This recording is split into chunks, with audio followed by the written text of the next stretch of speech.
Welcome in.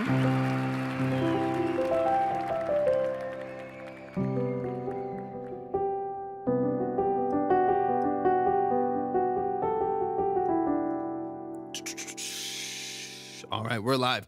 Y'all, welcome in. Welcome to Track Talk. Let's get some things rolling here. Choco's in the building. What's up, Choco? Tay, welcome in. I hope you're doing amazing today. Welcome in, y'all. Hope y'all are doing fantastic. Welcome to Track Talk. Hope y'all are doing amazing today. If y'all are coming in for the first time, Everin, welcome in. If you're coming in for the first time, let me know where you're joining from. If you happen to make music, let me know the kind of music that you work on. I appreciate you being here. O'Mary, welcome in. Welcome in to the stream. Appreciate you being here.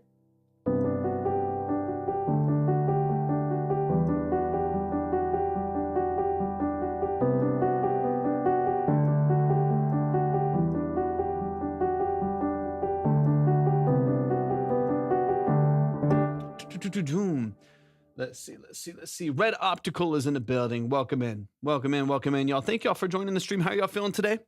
Welcome in. Make sure y'all are tapping the live. Share out the live with a few people. Magic is in the building. What's up, Magic? Welcome in to the stream. Dee Dee's in the building. Reverend, welcome in. I appreciate y'all joining. I hope y'all are doing amazing today. Let me know where y'all are joining from. If you make music, talk to me about your music a little bit. May one day, welcome in. Dennis, I appreciate you being here. Y'all, welcome to Track Talk. How y'all feeling today? How you feeling?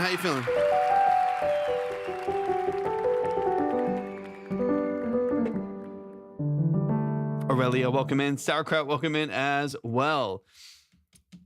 I mean, I don't know if like off the top of my head, Meat's in the building off the top of my head, but I do, you know, generally speaking, no Radiohead. Let me see. Yo, man, bad news. This is Anima over on the Red app right now. Bad news, my distributor picked my name. I picked my own profile name and Spotify name. It made a Spotify for me, claimed the account. Now released two since my account name is different and refuses to do it at all, and it can't be fixed. Your distributor picked your name? What distributor are you working with? What's up, Mead? Good to see you. Hope you're doing amazing today. Welcome in. Gateway, welcome in as well. Is it Irfin? Am I saying that correctly? Thanks for joining the stream. Welcome in. What's your favorite artist or band? I mean, that's such a tough question. It depends on my mood.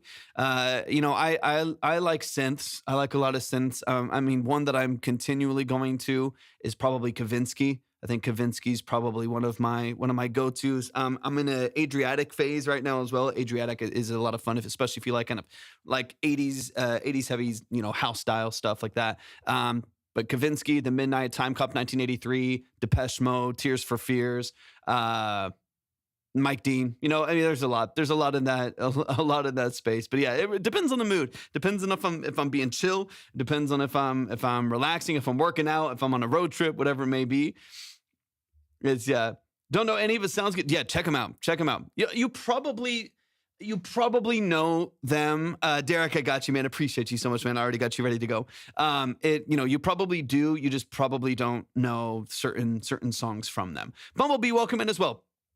Like Tears for Fears, like Everybody Wants to Rule the World is, you know, it's like one of the most popular songs of all time. You know, there's some huge songs.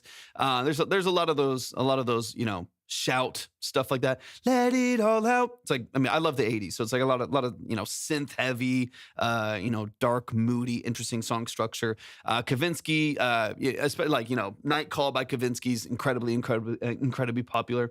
So there's songs like that. There's songs like that I really like. But yeah, you might not know like the name. I'm the same way, to be honest with you. Like I know what I listen to, but people are like, have you heard this song by whatever? And I'm like, I don't know, probably. Like I listen to so much music at scale that I'm not the best with like names and bands and stuff sometimes. Let me see. Badically, they use my legal name on their back end, but my Spotify name is Anima. Makes music, and since it doesn't match, they refuse to distribute to the account they made for me, just of a different name, Symphonic. Wait, what's Badically? Badically is another distributor? I'm too 80s, 90s guy. I listen to Radiohead, David Bowie, Queen, Iggy Pop. 100%. Carl, welcome in as well. I hope you're doing amazing. I know stuff until someone puts me on the spot and asks me. No, 100%, Derek. That's facts. That's actually that's so facts. People are like, "Hey, what about this?" I'm like, "Dude," and they're like, "You don't know this? How do you want?" I'm like, I don't know, man. I'm not like trying to be a historian or something like that. You know what I mean? Like I don't really care that much. I don't have an ego in like the amount of like, history and stuff like that. I know some people do. Nick, welcome in. Appreciate you being here. Carl, I hope you're doing amazing today. Symphonic bass. Okay. On their back, and my Spotify name is, you should have I mean, obviously, Anima, there's nothing I can really figure out with that necessarily. It kind of, I would have to know what you did. So you put in your actual name on your profile instead of your music name? Because when you sign up for the profile, you have to have your artist name. Like when I distribute, I'm with DistroKid for my independent distribution. And when I use DistroKid, like I have my account that like has my profile name on it for like, whatever billing reasons and whatever. But at the same time, my art, I have to put in my artist name when I'm distributing so that they know which account to attach it to and stuff like that. I changed the name of my Spotify artist account, changed the name of that. And now they're like, yeah, oh, well, yeah, you can't change that. Yeah, you can't change that because that's what they're distributing to. There's so much nuance behind that, right? If you change your name on your Spotify for artists, if you change your name on your artist profile on any of your any of the independent profiles or on your distributor or whatever it may be, then all of a sudden everything that goes into it. So think of every micro transaction that happens with your distributor of it going to like 200 different DSPs. No, 100%, Libby, 100%. I'm just like, people get so like up in arms about it though sometimes. Y'all, thanks for coming in. I appreciate y'all tapping in. Thanks for joining the stream. Let me know if y'all are coming in for the first time. I'm just answering questions, chatting for a second. Then we're going to get into some music here in just a moment. If you want to submit, everything's at my link in my bio. But I'll explain the whole live stream in just a moment. Welcome from Colombia. Hope you're doing amazing. Welcome in, Harry. Welcome in as well. Appreciate you being here. Everything's at the link in my bio, but I will go ahead and let everybody know kind of the structure of the live here in just a moment. They just use my real name on their backend system, and I'm like, that doesn't make sense. That's not really adding up to me, Anima. I don't, that's interesting. That's interesting. Okay, let's get things rolling. I don't want to wait too long. We got places to be, people to see. So let's keep it rolling in here. For those of you who have never been here before, let me give my spiel, my start of the live spiel, and kind of let you know what is going on here in Track Talk. Randra, thank you so much for the follow. I hope I'm saying your name correctly. Thank you so much for tapping in today.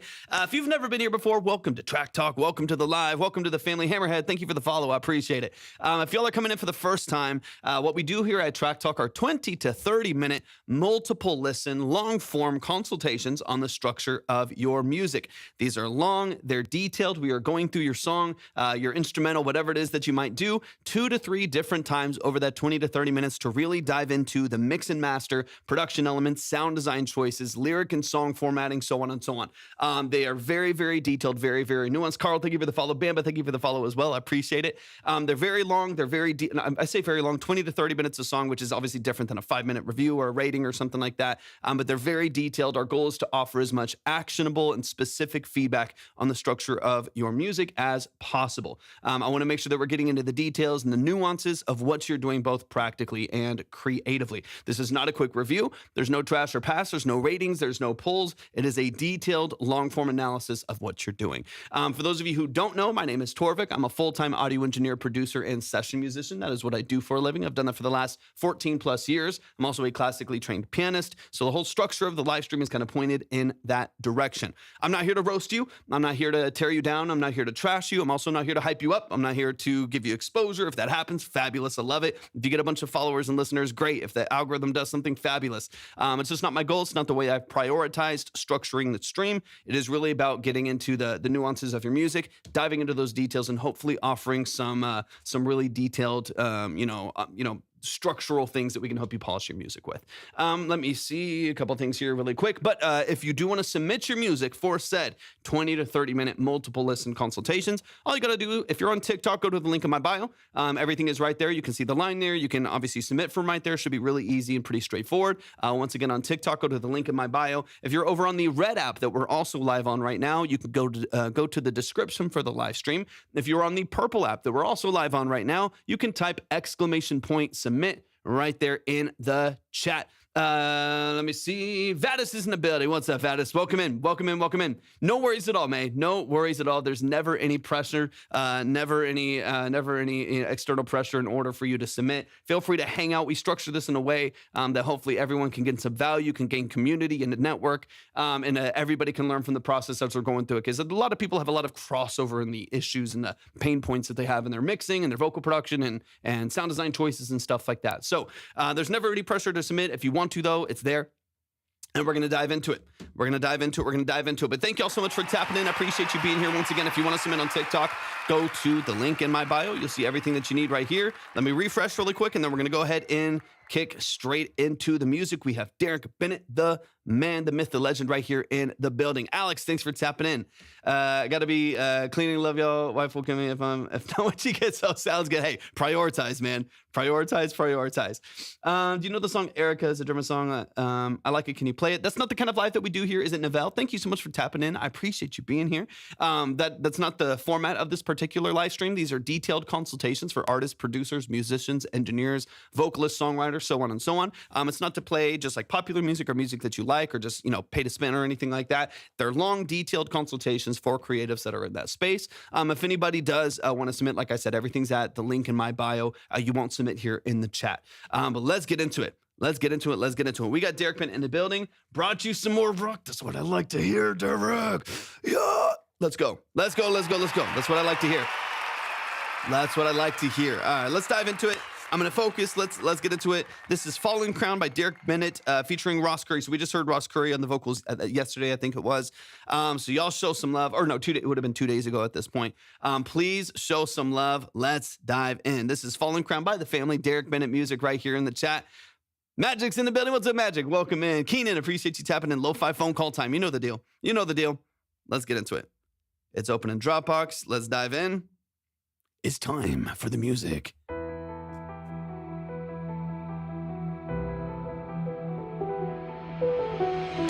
I built these walls with my 2 hands, dreamed the kingdom out of sand, but I had it all. What role did you play in the production of this particular song? I wore a crown of pride and fear, held my throne so near, every stone began to fall.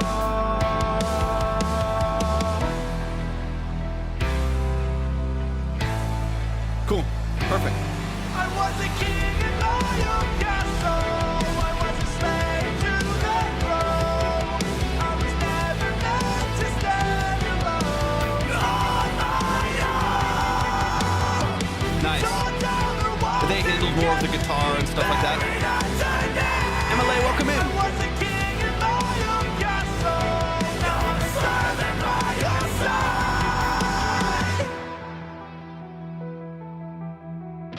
Is it AP? MYX? Is that you? Hillside? Yeah, the line's always at the same place. You'll see it.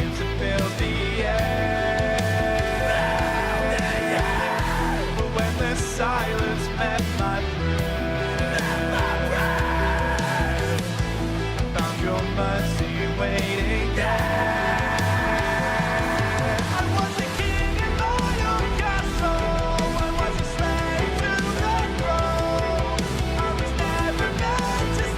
Anybody can submit.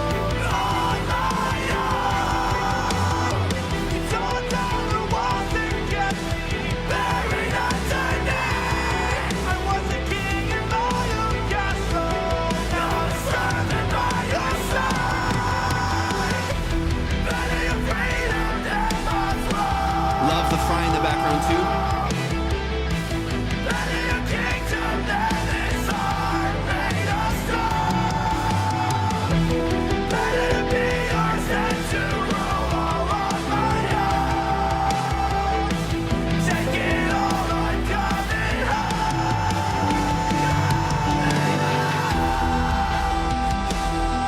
Halftime switch. Come on.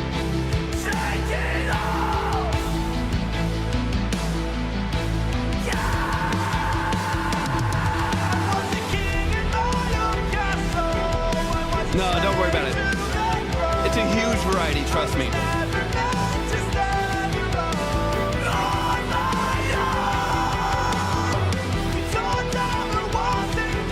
gonna be all over the place, which I love. It makes it fun. Makes it fun. King in all your castle. You're serving by your side.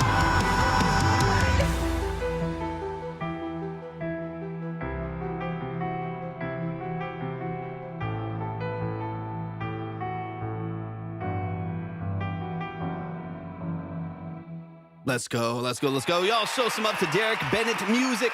Nocturne, thank you. And Libby, thank you all so much for the heart beats. I really appreciate it. Y'all show some love. Show some love, show some love. That is Derek Bennett Music right here in the chat. And then let me see. I said AP earlier because I wanted to make sure I get the right name. Andrea or Andrea, please let me know which one it is because I'll get confused. Hillside is the song. I have you up on the board. You're ready to go as well. That's who I thought I was talking about earlier. But yeah, we will get a huge variety of styles and genres and dynamics and stuff here. It's gonna be all over the place. Like literally 2 days ago, we went from like a really, really heavy like classic rock song, and like 2 songs later was like a mid 90s contemporary worship song. So it's going to be a little bit shoot, I don't know if that helped me. Is it Andrea? Maybe. I think that helped me. I don't know to make sure I get it right. It always does. Okay, perfect. Andrea, I got you. I might butcher it in a minute, but I'm going to do my best to get it right. It's one of those things that can go either way. So I always want to make sure that I do my best to get it right. But yeah, it's going to be a huge variety of styles and genres and levels of quality and polish and stuff like that. So I'm excited to hear whether like not every song is going to be like heavy metal and people are like, okay, well I have like a really chill R&B song or like a contemporary opera song. Like it's going to be a lot of different stuff, which is one of the reasons why I love this live stream. It's so much fun to get all of the different, varieties and perspectives and stuff like that. It's fun. But y'all show some up to Derek Bennett. Let's get straight into it. Let's talk about percussion a little bit. We'll talk a little bit about some of the structure in here. But let's run it from the top. Let's dive into a couple details. Quick reminder, if you want to submit, go to the link in my bio. All of the information is there. You can also see the line at the same place if you want to see where you're at or skip or anything like that. Everything is right there. Bamba, we're not doing reactions, but we are doing full 20 to 30 minute consultations for artists, producers, engineers, so on and so on, songwriters, vocalists. So if you want to submit for a consultation, you can, but you're not going to submit here in the chat. Everything's going to be at the link in my bio so we can stay organized. We can keep everything in order. Okay, let's keep it rolling. We have Fallen Crown by Derek Bennett. Let's run it from the top and get into this consultation. It's time. Ooh, let's go, Nocturne. Built these walls with my 2 hands, dreamed a kingdom I like the early introduction to the vocal here too. I think that works well. out of sand, but I had it all. I wore a crown of There's also this little like underlick in the back here. So like right off the bat, there's a little line in the background right there that's really, really nice. It's a great little kind of hovering that happens in the background there that I think is beautifully done. Actually, I want to hear where the lick starts. It's okay. It starts straight. So it's like straight off the riff right there. Yeah, I love that in the background right there. I wouldn't mind right now in its current state as far as DJ. No one has. I'm not sure who that is. I'll have to check it out later. I wouldn't mind if actually the piano structure itself was a little darker, a little bit moodier. It's a little to me, it feels a little bright, a little transient, a little direct, and I wish it had a bit more of like a natural, darker feel to it. More, I mean, this is a different piano. I'm not saying you have to use a piano like this, but I love just like the warmth of that when you have really, really snappy drum, which you do, really snappy drums. They're very transient. They cut beautifully. Everything else is really bright and really wide and really vibrant. So having a little bit of contrast in the mix, I think would be helpful, right? Between like your bass, some of your synth, and then the piano itself, which is also like, again, very bright, and it feels very like workstation piano. And I think if we can darken that a little bit, make it feel a little bit more mellow in the actual sound design itself, of course, the VST itself, and or just in your processing of it. Yeah, 100%. Yeah, play around with it. I would go for something a little moodier, a little bit darker. Maybe move more towards an upright. This is an upright, right? Like, has a little bit of a different tone, obviously a different warmth, like a felt upright. Besides like.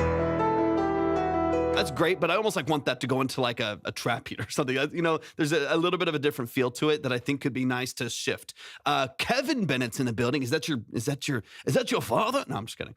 I think I used an ambient upright. Okay, yeah. Try to see if there's some ways that you can filter or choose a different preset or whatever it may be, whatever options you have to get something a little warmer, a little bit darker, maybe. So once the rest of the production structure comes and has a little bit more energy behind it. All right, that's small little detail there, but just tossing it out there. Perfect. That's exactly what I'm looking for. I built these walls with my See that, because this comes in so immediately bright. Like everything comes in with a ton of energy, which I don't mind. I really don't mind it. It helps, snap you into the song really quickly. So I don't mind that one bit, but it could be nice to contrast that a little bit.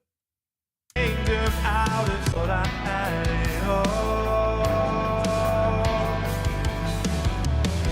I wore a crown of Love the guitar tone.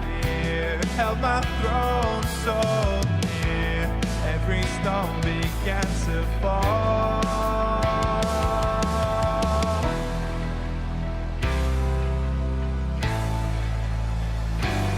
I was a king and I began to fall. I would love, personally speaking, again, some of this is just stylistic, some of it is just personal preference. So I'm just listening for like the energy of the song and how it pulls you along, how it kind of gets you into the next moments of the song. I do think it would be beneficial to have some kind of a vocal line here. Think even kind of like a megaphone, telephone style, like filtered vocal in here where you do some kind of either spoken or sung, like really simple vocal line during these breaks right here to kind of keep the energy going. The last line of the hook, maybe it's just the melody itself, but the last line of the verse right there just kind of falls off, and then we have like a simple little breakdown, and it just feels like there's a little bit of a lull in the energy right here. Grown so near, every stone began to fall. Every stone began to fall. Like even like just one, like use the last lyric again. Every stone begins to fall. Every stone begins to fall. And that's over like the big boom, boom, boom. Like having like a little bit more of a break right there. So it like matters that it happens. The transition and energy is a little bit punchier, a little bit snappier. I think it could be nice to have something. Originally had something like that. Maybe there's a middle ground, because I know how that is, right? Where you have an idea, you don't necessarily connect to it, so you go the other direction. Maybe it feels a little bit cleaner. Maybe there's a middle ground between them where it's still really simple. Maybe it's just repetition. Maybe it's that last line again in a different melody or something completely different. Find maybe something that works right there. The only thing I'm hearing and how you address that is up to you, obviously, is a bit of a lull in energy right there. So whether we do something musically or vocally to fill that void, I do think it could be helpful.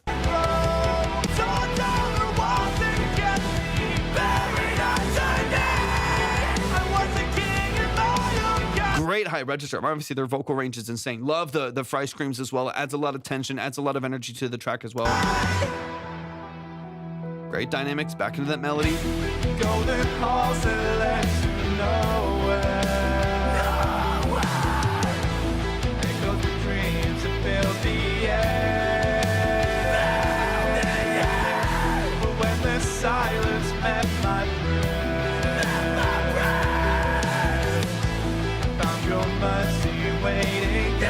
again, this is not mixed, obviously, or anything like that. So just structurally speaking, I think you're doing a lot of things really well here. This actually, I'm gonna go here for a second, and I'm gonna bounce back to the first hook. I was a king in my own castle. I was a slave to the throne. I was never meant to stand alone. Okay, move back here. First one. Okay, so just really, this is honestly one of the few like production structural things that I feel like maybe could be adjusted a little bit. When we go straight into not blast beats necessarily, but like 16ths on the kick, boom, boom, boom, boom, boom, boom, boom, boom, boom, boom, boom, right? Just the pacing of that. There's a lot of like fast pacing in that right there. To me, we were halftime on the cymbals, and then double time on the kick. So there's a lot of tension there. There's a lot. It feels like the song's building up right off the bat, as opposed to settling into what is the hook, like getting into that dynamic. It feels like something that I would typically hear like as the song is building up and as it's ramping up, because we always have that 16th note in the background on the kick.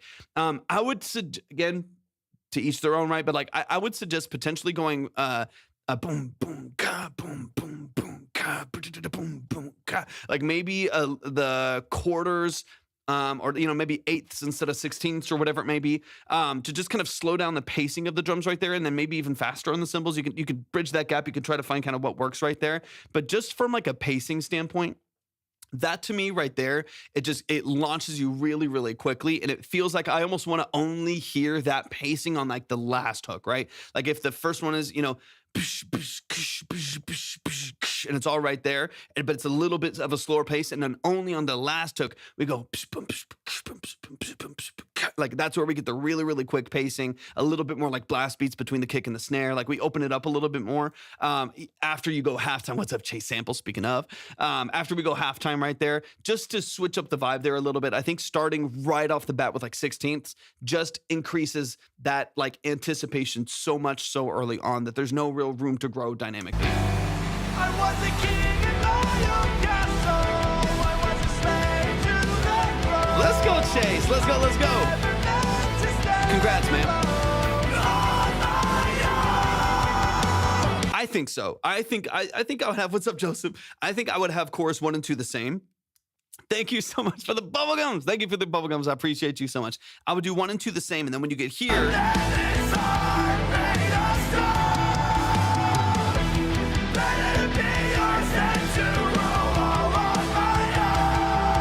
Or more of this, like whether or not, thank you so much for the gifts, Joseph. I appreciate that so much, man.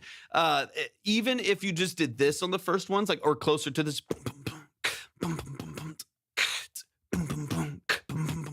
like if you had a little bit more of that pacing, as opposed to every single count is on the 16th, I do think that would settle it a little bit more and not feel like it's going too crazy. And then when you get to this last hook, just go all the way.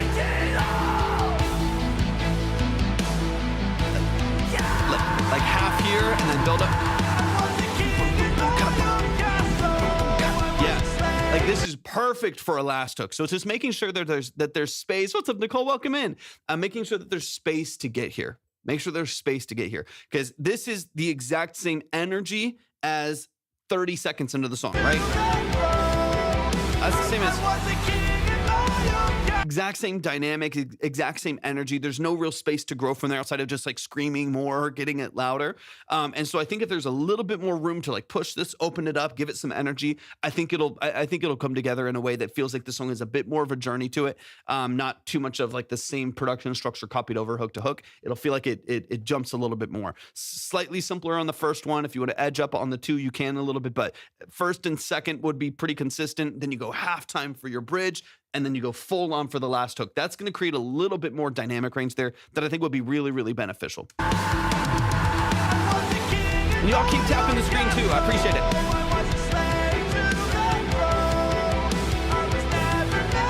Ethan, welcome in.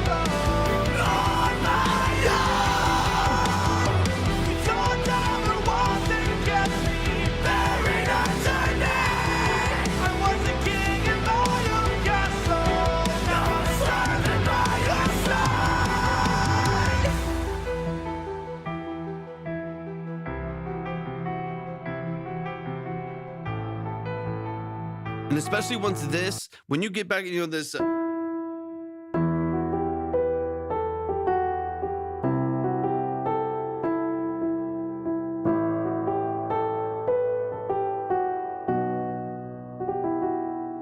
If that's darker and moodier and feels more, kind of in line with some of the other elements there, I do think that's going to help soften your intros and outros a lot too, which again is going to add to the dynamics. That the piano always feels like it's kind of forward, really high velocity and stuff like that. Then you'll even just by default of like what the sound is and the kind of piano that you have there will lose a little bit of dynamics right there.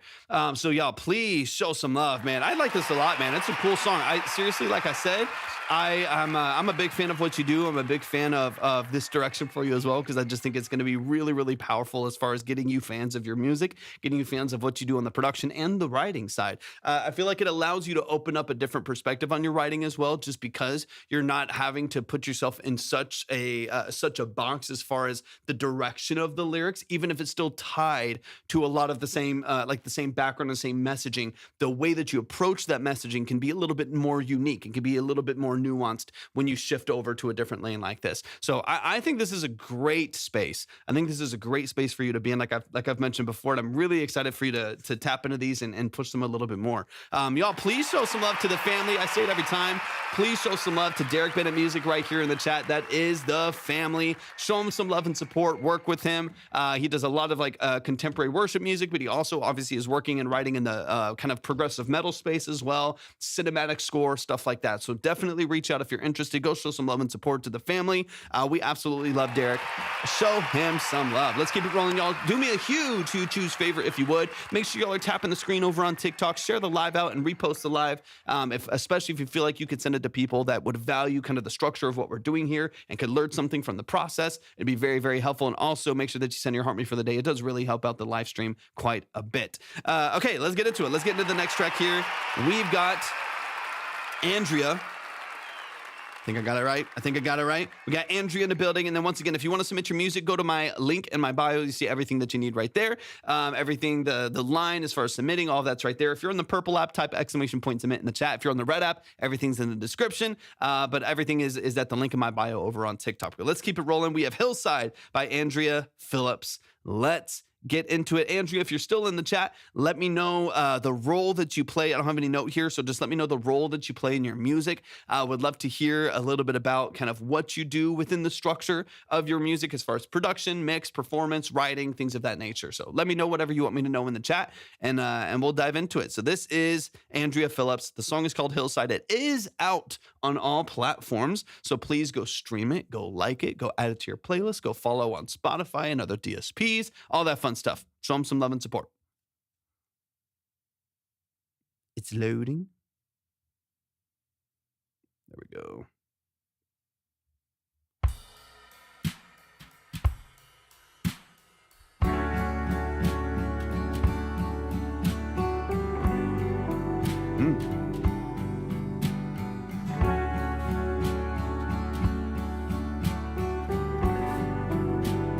That's true, Night Slasher. It's true.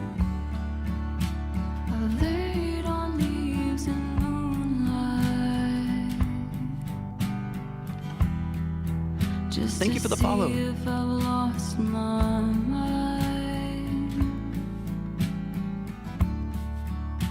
You you for the push follow. me by the hillside.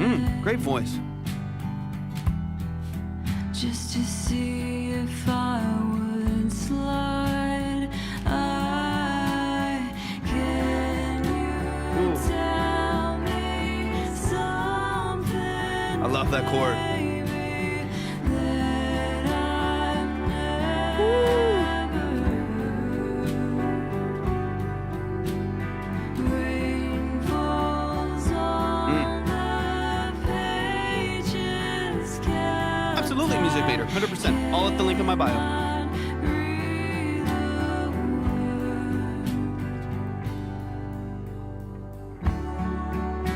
I slept beside the water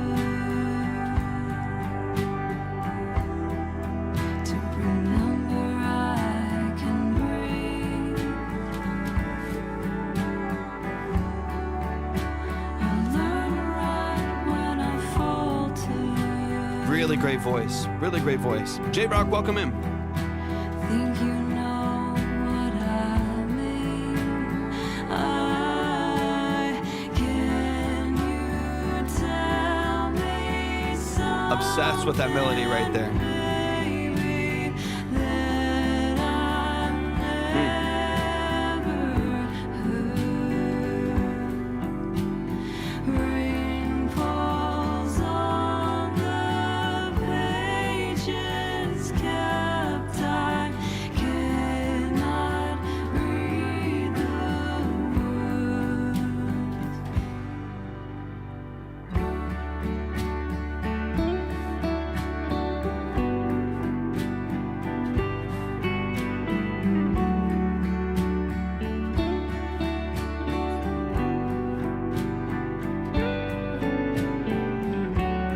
mix this as well. I would love to know a little bit more about the song and the structure itself. Beautifully done. Beautiful warm mix. Very natural.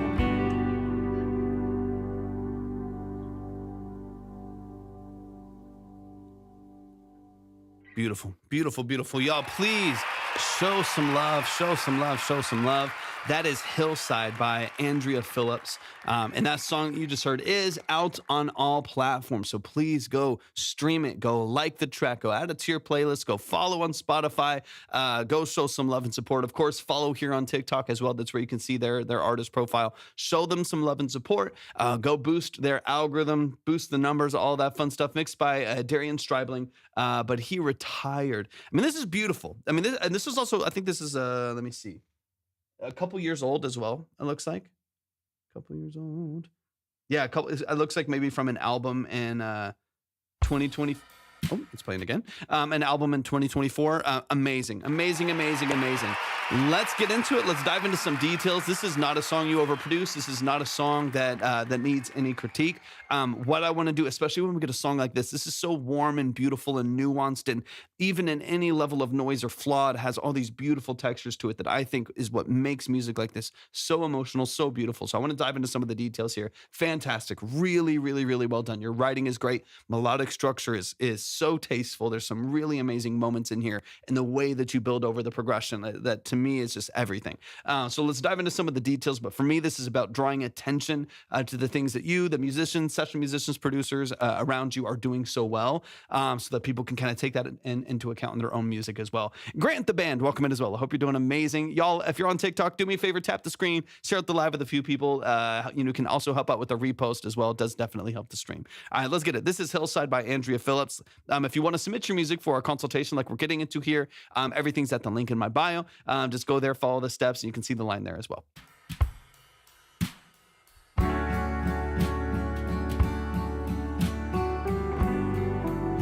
I'm gonna back it up here. There's a little thing that I'm hearing here that's really interesting.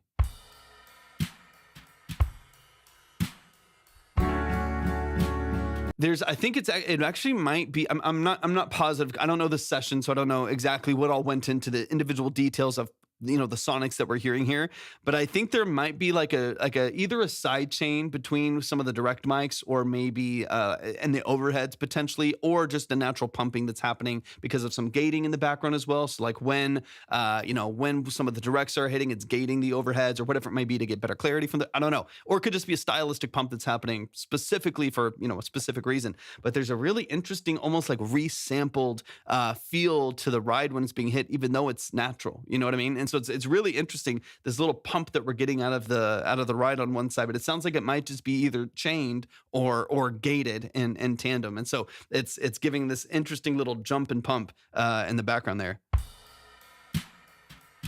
It's so subtle. I really, really like. I mean, again, it's interesting. This is such a very natural, transparent, organic mix. There's just this little bit of like snap in the background right there that I really like. It all of this. It put my ears on the edge of their seat for a second. I was like, ooh, what are we listening to? I really like it. It's subtle details like that. Whether, again, this is what I was saying with even in what maybe someone would consider a flaw or anything like that. To me, it's what makes music like this so special. So if it's on purpose, it's a great little edgy effect that's creating some interesting pumping in the mix with the compressors. And if it's not on purpose, then it is still an interesting effect that makes it feel a little bit unstable for a second, and then it's grounded by the kick and snare on the brushes as that comes in. So either way, it just gives it this really interesting nuance, this really interesting texture and character that I really like. Oliver, welcome in. Midnight Shade, welcome in as well. Hope y'all are doing amazing. Welcome to the stream. All right, let's run it.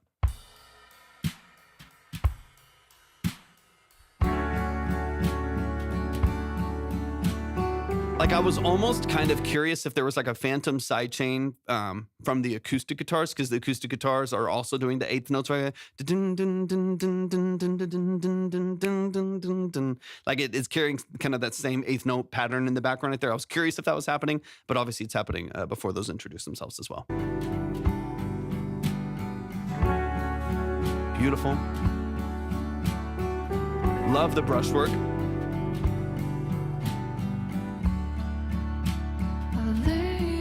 I I like your organ. I don't have an organ. You might be talking. Oh, those are just a bunch of synths.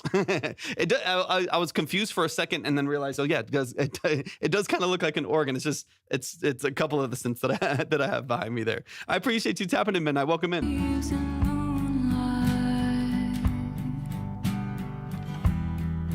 just to see if I've lost my mind. Thank you for the follow. You pushed me by the hillside Love. Thank you for the follow. Appreciate it, yo. just to see if I would slide. One of my favorite things about this is how warm everything feels. This is just a great mix for this genre. I wrote this progression and melody playing guitar for 6 months. It's so fun. It's so fun. I love it. I love it. I love it. I love it. This is on the mixing side. This is so inviting and so easy to listen to. There's nothing about this mix that is overproduced, overprocessed. There's nothing about this mix that is like, over brightened and over surgically cut. It is incredibly easy to listen to. There's nothing abrasive, nothing harsh, nothing resonant popping through the mix. It's warm, it's saturated, it's dark, it's moody. I love that. I think there's just, and the reason why I even bring this up is I just feel like there's a temptation to like brighter is better. Everything needs to be just louder and brighter and wider. And in this case, we're really letting every individual element of this live in its space in the mix. A dark, moody, warm, saturated vocal in the middle with a really dark, like Valhalla style, hall reverb in the middle of the mix there. There's a little bit of like a synth pad. It kind of sits only on the left side right here. Beautiful double tracked acoustic guitars on either side make this feel nice and wide, but not in an inorganic way. It just feels really well tied together. And I think like this is why I want people to listen to stuff like this, but also understand kind of what goes, why we even talk about it, even when it's great, right? Instead of like critiquing and breaking it down and whatever. Is because I want everyone to kind of understand what feels necessary in a song and unnecessary in a song. If you have a super bright, slicey, punchy, wide pop mix with 7 synth tracks and like, heavy 808s and sub basses and stuff like that, you might need to over compress the vocal a little bit. And when I say over, just have multiple stages of compressors really grabbing everything, and then over, what's up, Smokey? Really over brighten the top end so it can slice through over the top level of, string synths and stuff like that. In this case, you don't have the competition. And I see this happen a lot where people don't have the competition in the mix. They don't have all these crazy bright elements they have to surpass and kind of mix past, but they still do crazy over brightening and over processing in the vocal, even though it's unnecessary to the song structure and it's not necessarily what serves the song and serves the vision for like the sonics and like the aesthetic of the song. This is a great example of a slow, dark, moody, emotional song, and the mix and the production and the lyric structure all points there. It's one of the things that like I talk about all the time in here, so you've heard me say this a million times. For one, is just producing and mixing to the song, but it's making sure that everything is pointed in the same direction, that the lyrics and then the way that you sing those lyrics, your vocal production, the way that you mix, the way that you build your instrumentation, the way that you mix and master at the end of the day and kind of build the last parts of your structure right there, that it all points in the direction of what is like your North Star for the message and the emotion behind the song. This is a great example of it. The lyrics, the vocal, the melodies, the production itself, the instrumentation itself, the choices by the guitarist, by the drummer, by you as the artist, and I'm assuming acoustic, maybe like some of the musicianship in here, all of those choices, and then the mix on it, all are like pointed in the same direction with the same vision. And you can tell it feels so well connected. So I love this. I love this. I think it's fantastic. In this genre, in this space, I think you're doing an amazing job. It's really, really well done.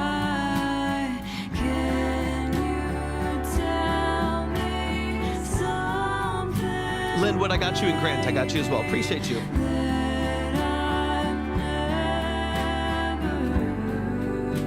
Beautiful harmonies, great positioning on the harmonies.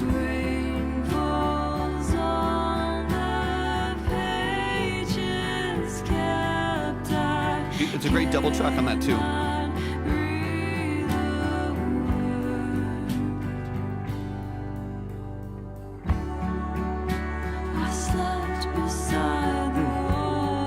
I'm so glad you're here. I appreciate you tapping in today.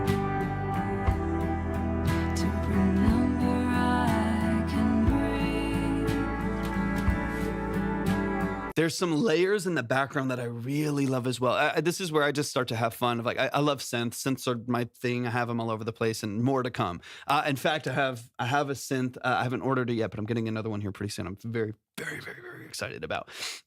Anyway, side note, I can talk about synths all days, but there's this really beautiful choral-based synth in the background. It reminds me of like the EMU, early samplers and like romplers and stuff. Actually, it kind of reminds me of the synth at the bottom right here. It's an Ensoniq from like late 80s, early 90s. But it's a lot of like rompler, like sampled voices and stuff like that, but then baked into a pad on the outside. So you get this really nice warmth and modulation in the background as it kind of ebbs and flows and moves with the LFO. It has this really, really beautiful tone. But almost a vocal texture to it, right? Like you get this little bit of vocal texture from like the vocal sample, maybe D50 style, to be honest with you, because you have this like sample with analog synthesis. I don't know, obviously I don't know the session, but it does remind me of a lot of like linear synthesis and like what the Roland D50 did, where you would have a really, really small sample, in this case maybe of a voice or something like that, and then paired with analog synthesis, creating your pads, your modulation and stuff like that. Anyways, all that's a sidebar to say it's a really, really nice pad in the background, because it feels, although it feels like a warm drone pad in the background following the progression and stuff like that, the way that it manifests is almost like a little bit of a vocal layer, it almost like a choir texture in the background, because of that really, interesting modulated kind of singing that's happening with it. Those little details to me are like really fun, right? It's like that choice is so specific, and it really is additive to the song. It makes it feel like there's more vocally and more ambiance wise that's actually happening in the mix than is. It's just, maybe one or two pads in the background.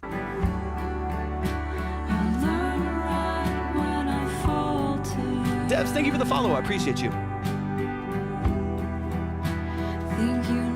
Hear that little wash that's happening? I love it. Marcus, thank you for the follow. Appreciate it.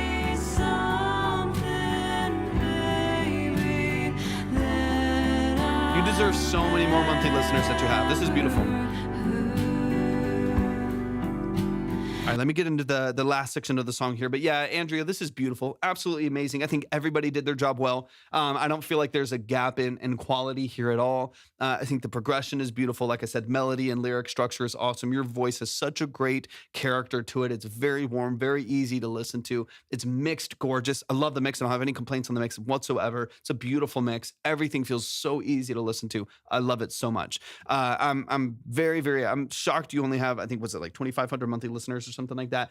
Beautiful, beautiful songwriting and texture. And this is also where I feel like, it's worthwhile saying, like, don't be afraid of promoting your, beyond like a quick live stream, but like promoting your music years after.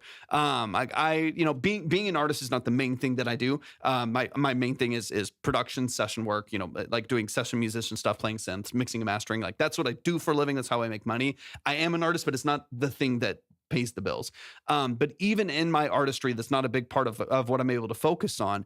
Any opportunities that I've had with like bigger editorial playlists and placements and stuff like that has happened years after a song was released. There's like, I think 2 or 3, for sure 2, maybe 3, like huge editorial playlists that I got added to. There's like 450,000 followers to these playlists. And I had a couple songs that were added to these at different points, maybe 6 months apart or something like that. Both of those that were added to 2 different playlists, Spotify editorial playlists, they got them a jump of like 30,000 streams, pretty immediately. Those jumps all happened like a year and a half to 2 years after the song was released on a post that didn't do anything. Like I posted the song randomly 2 years later, had like 500 views, 400 views, something like that. And because of that post, the next day it was added to a playlist, and the playlist had 400,000 followers. And this is years after. So the song is old to you, and it's maybe something you've heard a whole lot of and you put out to a lot of people, but at the same time, it's brand new to a lot of other people. So you never know the kind of like sync placements. You never know the kind of licensing you get. You never know the kind of, playlisting and movement and traction you can get even years after. So to me, this song is so, even though it's 2 years old, maybe 2.5 years old, I don't know. Because the song is fresh to me, it feels brand new. Like it just came out. So if you're not releasing, music incredibly often, don't be afraid to kind of go back and revisit the way that you promote and push your music, because there's so much traction that you can still get. There's so much life left in a song like this. This is very timeless. So anyways, y'all, props to you. Amazing, amazing, amazing. Andrea Phillips music, please go show some love and support. Like I said, the song is out, stream it, like it, add it to playlists, all that fun stuff. Dude, thank you for the follow.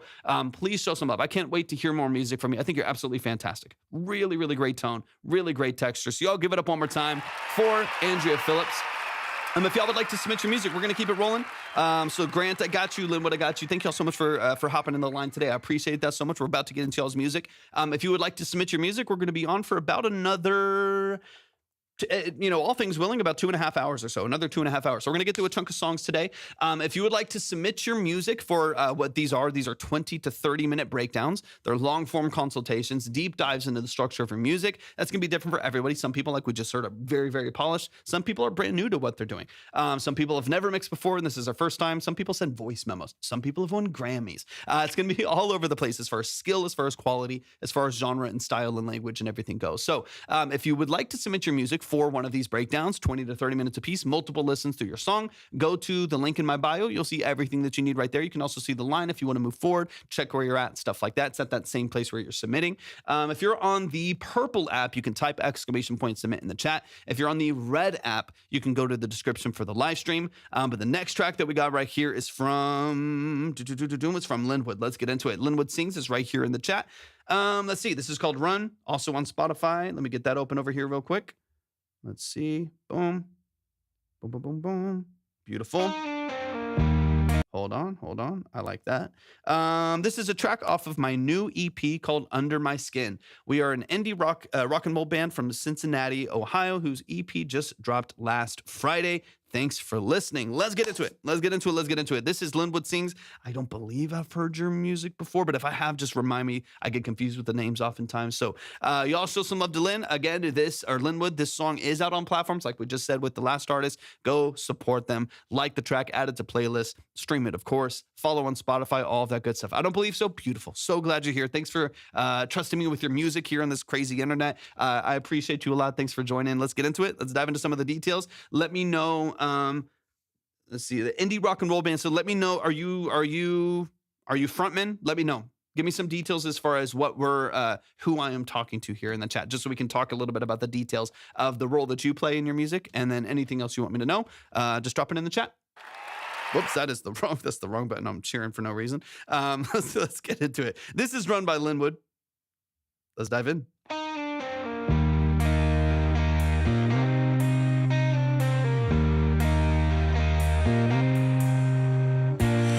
Break your heart, making promises. Don't forget it's the second chance. So you shouldn't stay, or you'll never get out. Just take your stuff, laid it all out for you. Love it. What's the point when you give in way too soon? Nice. They'll only burn you again, yeah. So let's run away before I hear you say, I know we could work it out, yeah. This time I hope that they change. There's no more excuses. A little the script vibe. And they know I could walk away. Nice. Love the snap on that snare. Never mind all the plans you made. The time has come for your heart to change its pace and focus on restraint. Some people speak before they think sometimes. Hurtful things come from love when blind to faith. It doesn't get easier, right to say. So let's run away before I hear you say, I know we could work it out, yeah. This time I hope that they change. There's no more excuses to hurt me when they know I could walk away.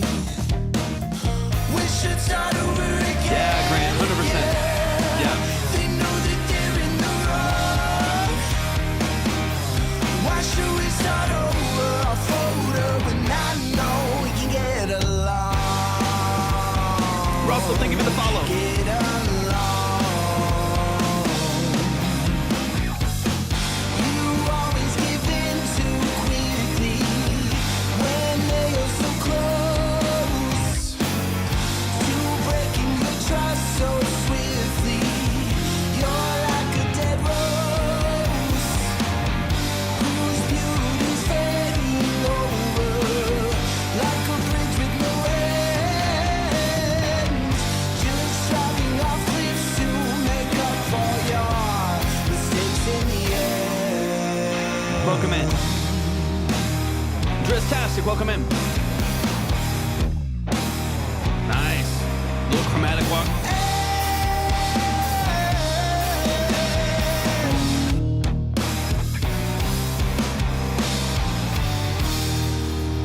Tight band structure. Come on. Come on, come on. Y'all show some love. Show some love, show some love, show some love. Man, y'all we get some great music today. This is fantastic. Y'all are crushing it. Y'all are amazing.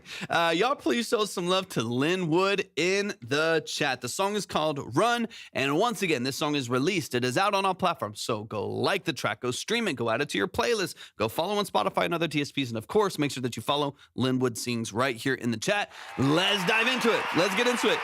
Quick reminder for those of you who are just coming in as well. For one, thank y'all for joining Track Talk. I appreciate y'all being here. Welcome to the live stream. We are here to do these long form detailed consultations for artists, producers, musicians, engineers, vocalists, songwriters, so on and so on. They're 20 to 30 minutes a piece. They're deep dives into the structure of your mix, production, sound design, lyric, and song structure. So if you're wanting to get into the nuances and the details of your music, that's what Track Talk's all about. All of the details are at my link in my bio if you would like to submit. But let's keep it rolling here. Let's keep it rolling. Let's keep it rolling. And of course, Grant, I've got you up there. I think I already said that, but I think I got you up on the board as well. I'll double check in a second. But let's keep it going. This is Run by Lynn Wood. So let's dive into some of the details here. This is a really, really nice production structure. Y'all are like really, really tight as a band. There's a lot of great combinations of different elements that follow each other, and they all kind of have a connective tissue. So there will be moments in the song where you have kick and bass, of course, following similar patterns. So kick and bass, following similar patterns. And then you also then tie in bass and guitar melodies, following the same melody line and, maybe an octave or 2 octave spread as well. Mason, good to see you. So you have 3/4 of the band following a lot of the same structure together, which is, it just makes it so tight. It makes the riffs really distinct and really obvious. That makes them catchy, where you have kick and bass matching pattern, or at least complementing each other. And then guitar structure and octaves over the bass also following those progressions as well. It sounds awesome. It sounds really, really cool. Excuse me, stream the new EP Under My Skin by Lynn Wood. Please go stream it. Go run up the numbers. Let's run it from the top. Let's get into some of the details here. But yeah, this is awesome, man. Really, really fun record. You have an awesome voice as well. There's one little detail in here I'm going to listen for just really, really briefly. It's not a make or break, element within the production or the mix, but it's something that I heard in the first verse, I think, that I want to kind of listen for just in case it would be helpful the next time that y'all track or the next time that y'all are working on a project or a session or something like that. So we'll dive into maybe 1 or 2 things here, but overall, really great production structure, great vocals, great writing, dynamics are fantastic, musicianship is tight, it's punchy, love it. So much that I love about this. Great tone. They break your heart, making promises. Don't forget, it's the second. Okay, I think I know what it is.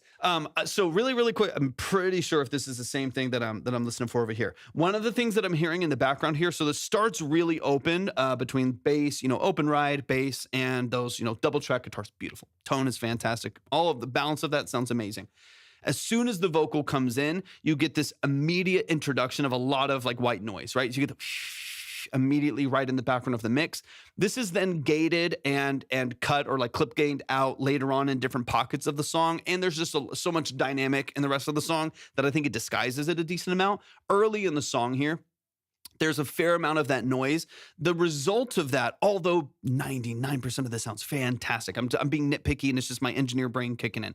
99% of this sounds amazing. The reason to me why it matters is it adds this sheen and this hiss over the top of the mix that makes it feel, I think, more heightened and more hyped and a little bit more inflated in the high end than it actually is in the earliest parts of the song. So the song already feels like it has a lot of energy to the mix.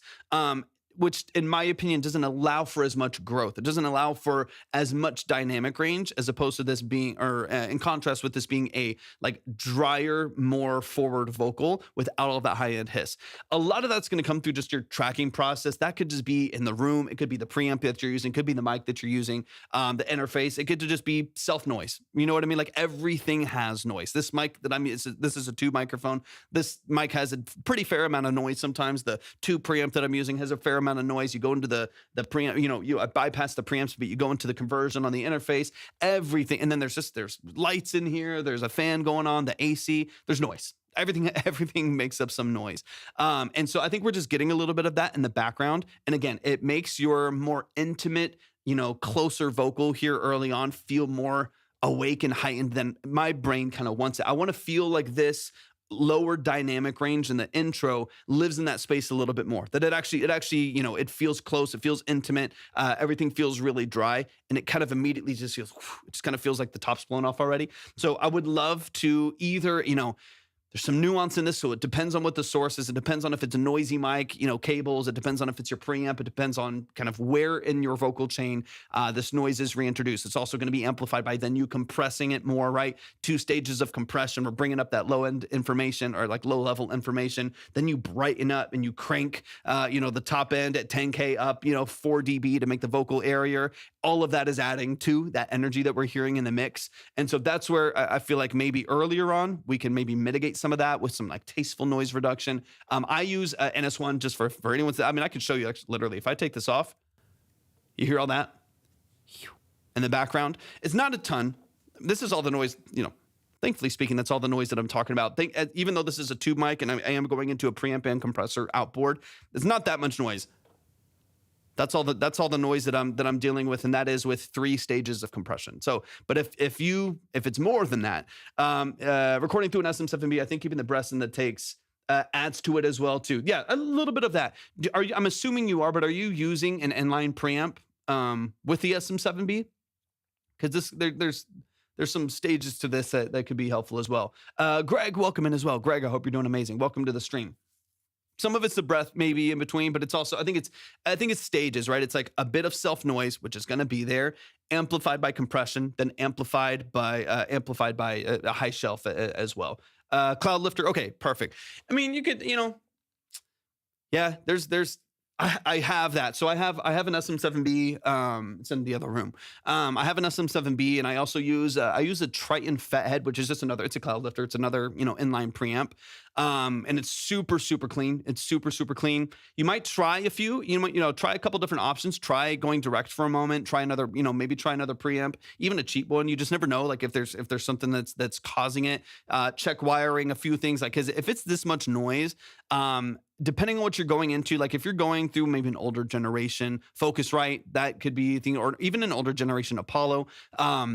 You just never know. You never know. Find where in that stage that you're getting a little bit more of that noise, and then see if you can see if you can mitigate it as early on as possible. I love NS1 for this stuff because again, otherwise, it's not much noise. It's not a lot. A little bit of a hiss at the top right there, but nothing too crazy. NS1 is it's noise reduction as it's a waves plugin. It's noise reduction as well as gating. So what it does is it's a single fader. It's literally one knob. There's no other controls. It's a single fader, so you can go as strong as you want to, or you can go as simple as you want to. Right now I have it at like 15% or something like that. It's barely doing anything. Yeah. Hold on. Jesus, I sorry. Anyway, sorry. Crazy side tangent there. I just heard something like crash outside and even realized it was thundering like crazy, and it just drove me, scared the shit out of me. I did not know it was going to be thundering. I thought like a car was crashing into our house. Jesus. Okay, sorry. Let me refocus here. Devs, I've watched some of your YouTube videos a while ago and just found you here. Devs, thanks for tapping in, man. Thanks for tapping in over on Twitch. I appreciate that a lot. Building a treated room to help with details, 100%. All of those little details matter. So anyways, I think NS1 is a good a good help because it'll soften that noise even a little bit, right? It just won't make it as prominent. And what I like about this one is then it gates, right? So it'll suppress it a little bit without damaging the vocal recording. You know what I mean? Without giving you a really, really crazy, like warbling from taking off all your high end frequencies by reducing too much. It'll just soften some of that noise at the top end. And then when you're not singing, it'll gate it. And then you can print that plugin and you have this like pristine, clear vocal. If you don't have like the Waves plugin suite or the engineer you're working with or whoever's doing that, if you don't have that, then the plugin itself is like $30. If you want to kind of look in that world, it's like $40 on its own. But if you have like the full suite, then obviously it comes there too. Kirk, thank you for the follow. I appreciate it. Welcome in. Okay, let's get back to the song. That's honestly one of the very few things that I hear at all in this production mix. I think it's, like I said, y'all are dynamic. Y'all are tight as a band. Is it Day Bear? Am I saying that correctly? Thank you for the follow. I really appreciate that. Everything about this, I think, sounds so, intentional and so vibrant to listen to. I mean, this mix just kind of wakes you up. So that's why I was like, man, I'm hearing a little bit of that noise. I'm hearing a little bit of that kind of background, like hiss and fuzz in the background. That to me is the only thing that it's doing is robbing you of some clarity and separation, since there's kind of a cloud over the top of the mix that's kind of gluing everything together with that. So that's the only reason why I brought it up. It's a very subtle detail. Don't feel like it takes away from the overall mix. It's very, very, very subtle. Chance, so you shouldn't stay, or you never get out. Hear it gate there a little bit, right? That's where you're going to start to hear it. Never get out. And then you hear the gate kind of kicking. That's kind of what I'm listening for. And that's where it's not the breath. That's where it's actually just the self noise. It cuts right there. Super subtle. Stuff laid it all out for you. What's the point? Snappy bass sounds great too. Come on with the bass. The bass is beautiful. That's why I love those followed melodies as they build. That's awesome. Huey G, what's up, Huey G? Good to see you, man. I hope you're doing amazing. Welcome into the stream. I know we could work it out, yeah. This time I hope that they change. Killer, awesome. There's no more excuses to hurt me when they know I can walk away. Bass is tight with the kick. The structure is awesome. Melody follows are fantastic. Yeah, this is great.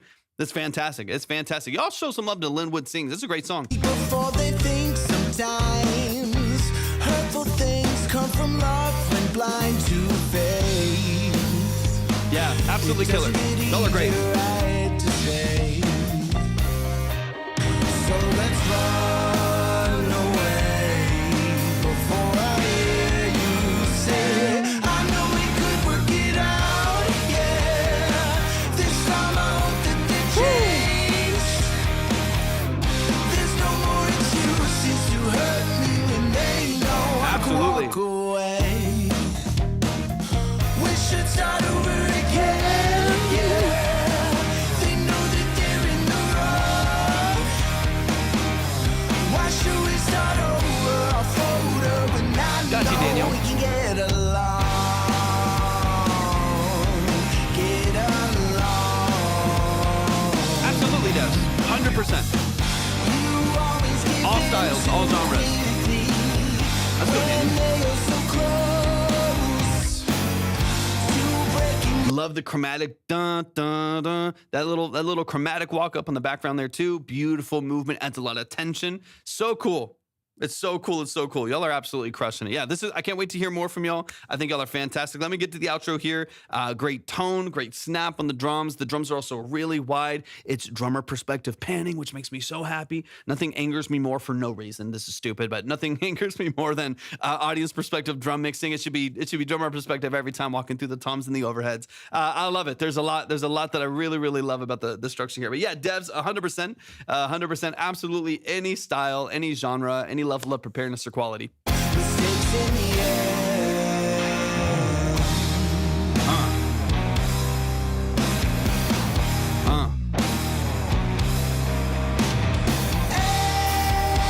Great doubles right there, nice and tight.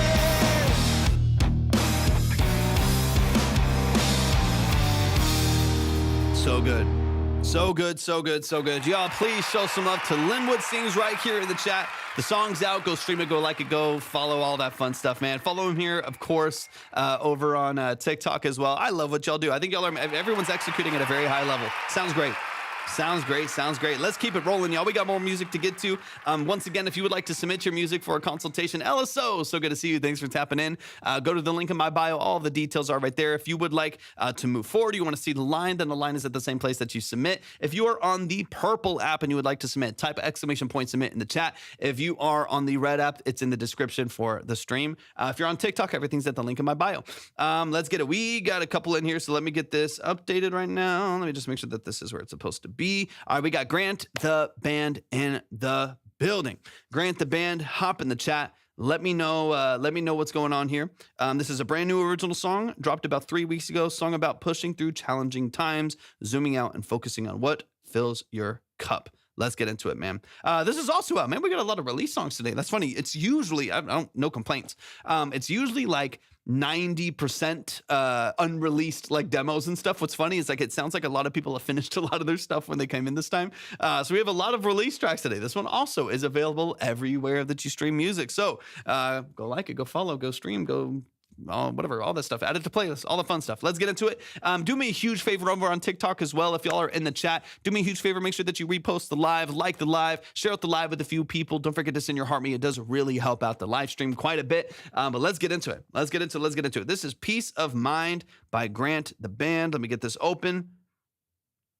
Beautiful. All right, let's get into it. Let's get into it. Any details you want me to know, Grant, let me know in the chat. Of course, there's a lot of people that haven't heard your music before, so definitely let the people know what you do, kind of what the structure of the band and all, and that y'all's music is as well. All right, let's get into it. I got you, Devs. No worries at all. No worries at all, man. I appreciate you being here.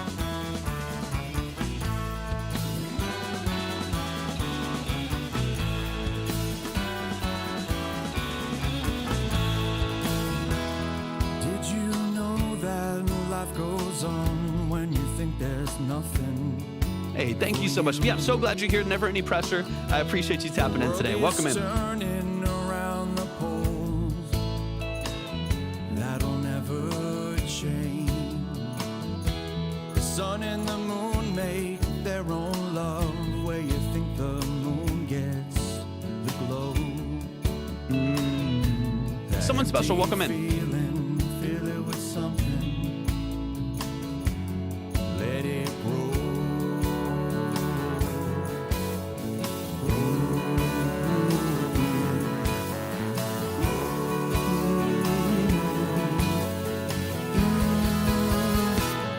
I find peace of mind when you're with me, killing time.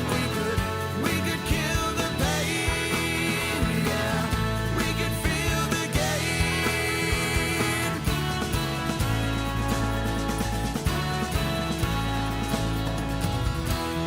Did you know that life goes on when you think your drink's Nice.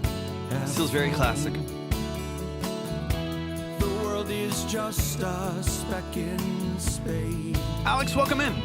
Did you think that would change? The sky and the ocean make their own love. Where you think the sky gets the blue. Roberto, welcome in as well. It's a nice mix in the vocal. Heart in your brain never It's got a lot of depth, a lot of presence to it. It's not thin at all. I like that. Keep moving on. Oh, yeah. I find peace of mind when you're with me, killing time. We could kill the pain, yeah. We could feel the gain. Love the horns in the background. Chris, welcome in.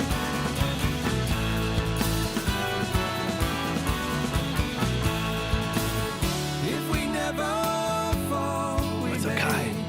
we may never stand. And if we feel no pain, we could miss the strain.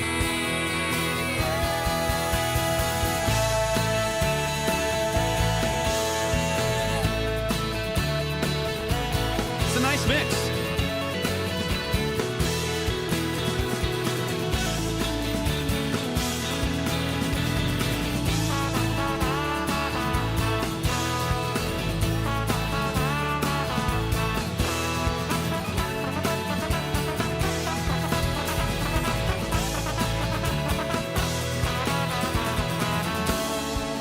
Absolutely, yeah. Any genre, any style.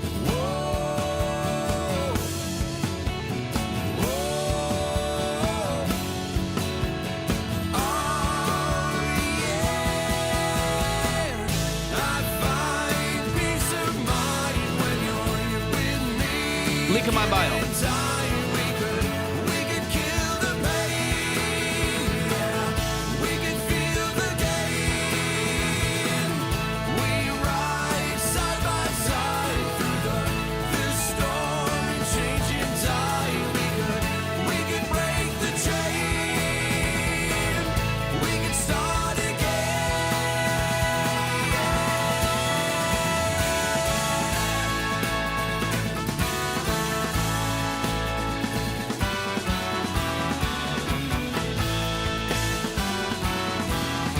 Great musicianship, man.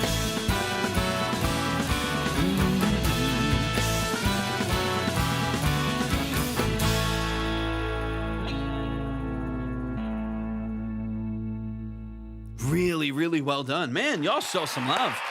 Music today has been on point. The musicianship, the actual like production structure, and the bandmates, session musicians, depending on the context, beautifully, beautifully done. It's really, really, really well done. Is Lanio? Yeah, I think it's Lanio. Thank you so much for tapping in. Yeah, if anybody would like to submit, if you're on TikTok and you want to submit your music, Dusty, thank you for the follow. If you want to submit your music, go to the link in my bio. All of the steps are there. Excuse me. I mean, if you want to see the line, it's just it's at the same place that you submit, so you can see the line if you want to move forward or anything like that. There's no pressure, but yeah, that all lives right there. GG, welcome in as well. If you're on the purple app, type !submit. If you're on the red app, go to the description and the same link is right there. But yeah, if anyone wants to submit for a consultation, I appreciate y'all being here. Thank y'all so much for taking some time today to listen to some awesome music and get through these long form consultations that we're doing. I appreciate y'all being here so much. Everything's at the link in my bio if you feel like submitting. But this is Grant, the band, who is in the chat over on TikTok. Grant, the band, make yourself known. They're an amazing band, been together since 2022, and amazing at what they do. Lady O, thank you for the follow. I appreciate it. Y'all show some love to Grant, the band. Amazing at what they do. Let's run it from the top. Let's dive into some details here. This is another just great example of phenomenal musicianship working together. This is a very like live sounding, not just in like its aesthetic, but live sounding, really vibrant production here. It's just, it really does almost feel like you're watching a live show and just the way that the band is playing off of each other. I don't know if you're doing any live tracking between different instruments or anything like that in studio, or if it's all isolated, it's all separate, it's all comped in. Let me know if you feel like it. But yeah, I mean, it feels very vibrant, really, really energetic. So let's run it from the top. Let's get into some of the details of this. But I'm absolutely loving the direction y'all are going. It feels really, this one was all isolated. I mean, even that is incredibly impressive. Incredibly impressive, being that this feels so cohesive and so worked. It can be challenging when you're doing big drum runs and like big instrumental structures, pairing brass with the guitars, going back and forth, piano, synths, all of this stuff working together. Of course, drums and bass, being really, really cohesive.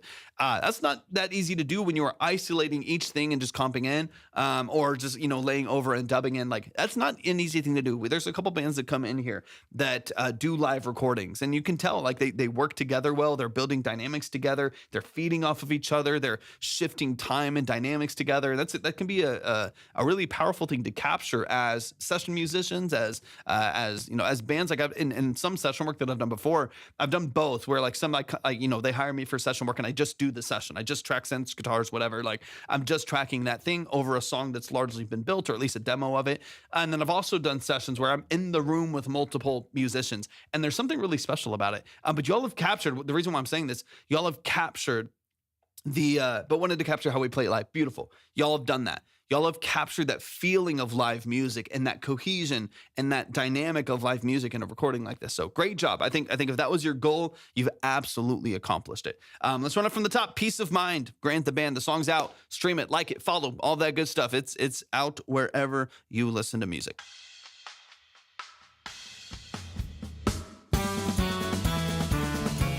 Chris, I got your submission as well. Appreciate you.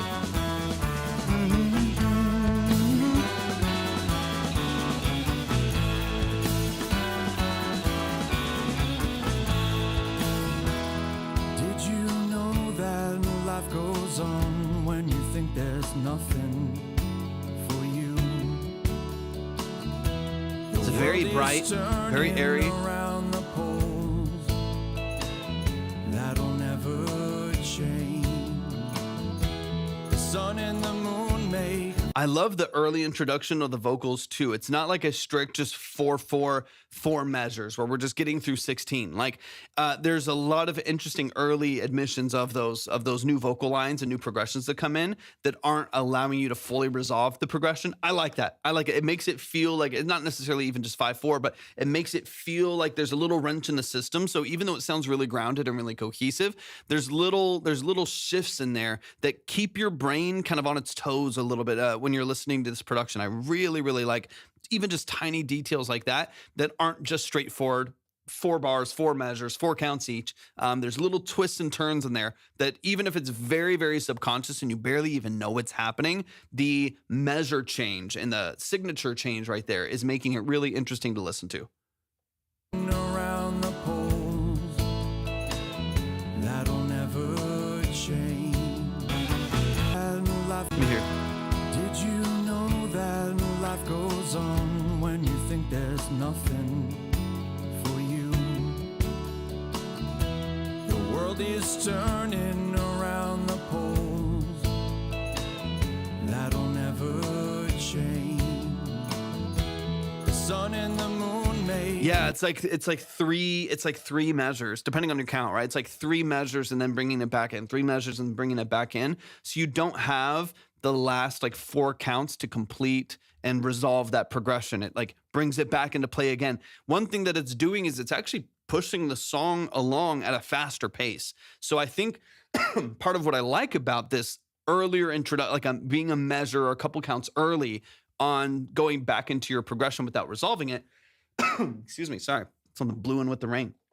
Going back in a little bit earlier right there is it increases kind of the perceived pacing of these verses as well. So when you're getting into the first, second, and verses on from there, the pacing feels like it's a little bit quicker than it is, even though it's almost a 5-minute song. The dynamics and the fills in here keep the song moving along. It doesn't feel like we're super, super slow the whole time, even though it is a fairly long song with a lot of different dynamic shifts. I think the way that you formatted it actually helps keep the pacing a little bit stronger. Let me get into the middle of the song here. Your heart and your brain. It's the second verse now. Funny way of telling you to keep moving on. Oh, yeah. I find peace of mind when you're with me. Killing time. We could kill the pain. Great clarity on the lead. I mean, it's slicey, it's punchy, it's doing exactly what it's supposed to do. It's bright without being thin and being abrasive to listen to. Great support for that lead vocal. Silky, silky smooth. There's a lot going on here. We've got full tracked drums. We've got basses and pads and strings. We got trumpets and trombones or whatever in the background. We got all of these things going on in the structure of the song. Double tracked acoustic guitars, lead electrics, double tracked in there too. Like there's a lot going on in the production of the song. Great clarity and snap out of that vocal right in the middle of the mix. So there's a lot that I'm really loving about the engineering of this as well. That's allowing you to have a lot of elements in this mix and still great separation and clarity. I can hear every single thing that's going on. You know what I mean? Like I can distinguish every instrument in here. It's really, really well balanced in that way. Let me get a little farther in. I want to hear the solo.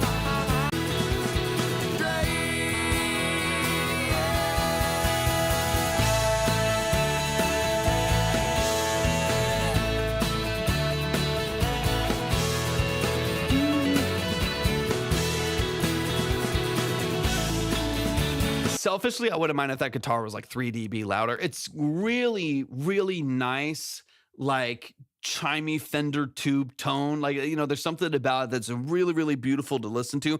I love what it's doing. I love where it's sitting. I think it's awesome. I think it's just such a great tone. Selfishly, this is not even necessarily a knock to the mix in any way. It's a great mix. I wish it was like 3 dB louder so that we rode that fader a little bit more. It still is very settled back into the brass and the acoustic guitars, which are very, very prominent in this song, especially the really bright drums. I wish it jumped out just for a second here and then maybe fill back into the mix when the brass takes over. It's very, very subtle detail, not even a correction necessarily. Just selfishly, it's a beautiful tone. It's a really nice guitar solo. It's still a little bit farther back in the mix. I wouldn't mind, like I said, a couple dB. We kept raising the guitar up and up and up and landed on where you heard 100%. Yeah, I get it. That's what I'm saying. It's not a knock. It's not a negative on the mix in any way. I love a good guitar solo. And so I wouldn't mind if it was like 2 dB, 3 dB, 4 to give it a little bit of jump in the mix, but it's nice. It sounds really, really good, man.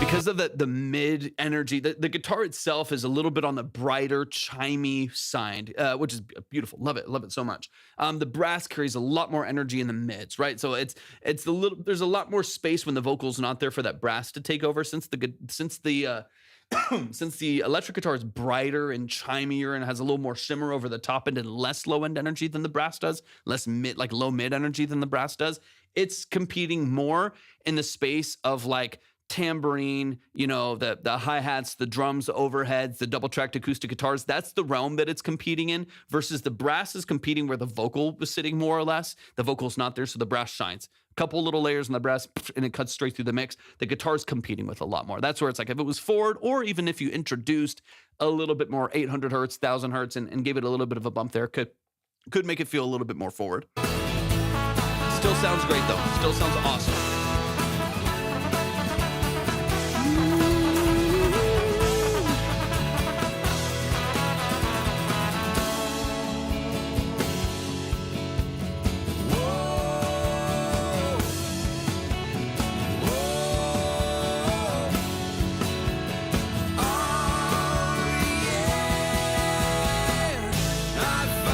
Let me get to the outro right here. Yeah, Grant the Band. This is awesome. I think y'all crushed it, man. Y'all are doing a fantastic job.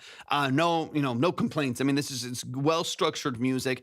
I think everyone is executing. Mystery, welcome in. Everyone is executing in their space really tastefully. We're not really stepping on the toes of anyone, but it all sounds really cohesive. And I think it's working well together. So y'all definitely show some love to Grant the Band.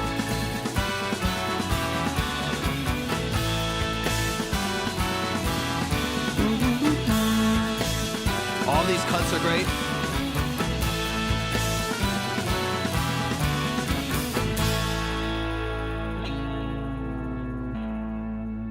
It's awesome. Oh, there's a little like Hammond B3 organ in the background there too, on the tail out right there. Yeah, a little of the Leslie in the background. I'm getting the tail end of that as well too. Yeah, there's a lot of that great glue in the background of the mix as well. Y'all show some love. Means a lot. We're proud of this one when written. It came together fast. In my opinion, songs either happen in 20 minutes or like 2 years, and there's no in between. There's like no in between for me, where it's like either a song is like idea and finished in like a day, or it takes like 6 months to like do anything with. It's like there's no in between. And obviously this is different when it comes, like for me, I'm doing everything, right? And a lot of y'all are, right? We're like, I am writing, I am producing, I am mixing and mastering everything myself when I do get to work on my own music. So it's like a little bit of everything, but it's like at least each part of that process. Sometimes the writing is really quick. Sometimes the writing takes months to work out. Sometimes the production, I like finish a song in like, 2 hours and I'm like, dude, this is killer. And then the other times I have to mold it a little bit more and polish it over a couple months. Like every time it's a little bit different, but it's very rarely that it's like 3 days or like a week. It's like either it takes forever or the whole thing's done in 15 minutes. Y'all show some love to Grant the Band in the building. Love and appreciate what you do, Grant the Band. Thank you so much for tapping in today. Everybody go follow and show some love and support to Grant the Band here in the chat as well. Let's keep it rolling. We've got Daniel Kearney in the building right here. I've heard the song before, so we're going to get an update on this one really quick. The guys made some changes from the last time we sent this to you. I'm super happy with how the falsetto sounds. Now wanted to know what you think of the current mix. Also, this is song 2 of the EP. I appreciate you so much, man. All love from this end. All love from this end. Let's get into it. So Chris, I got you on the board as well. Daniel, I got you rolling. If you would like to submit your music for a 20 to 30 minute detailed breakdown of your music, go to the link in my bio. Everything is right there. Let's keep it rolling. This is Alone by Daniel Kearney.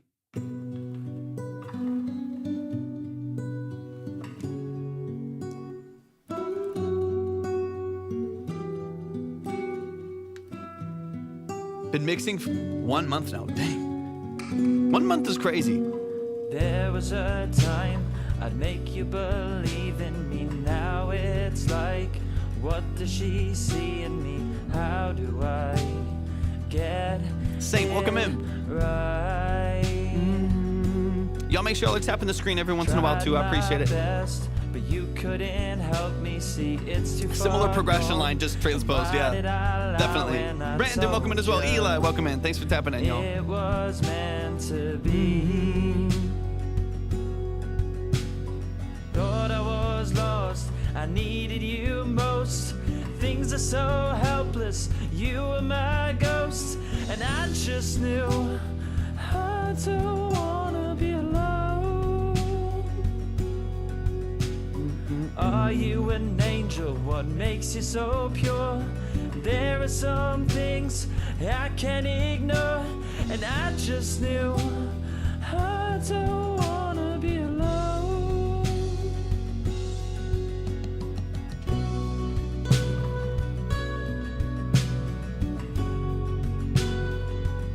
So much better.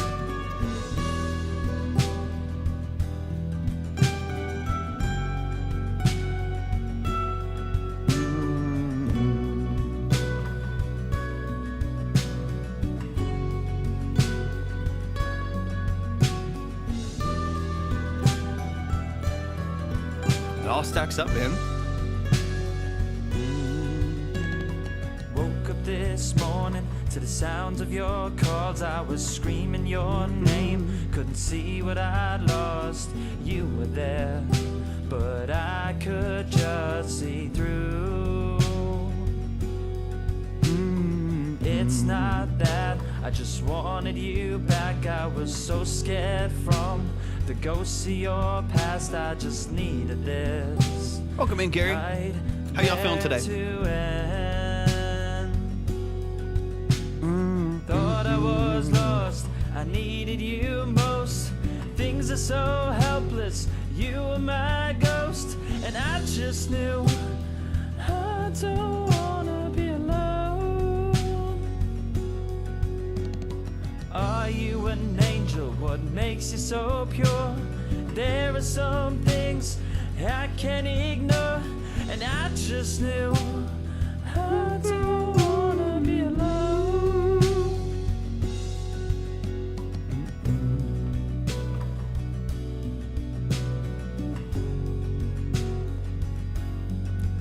Frederick, welcome in. Unstable, welcome in.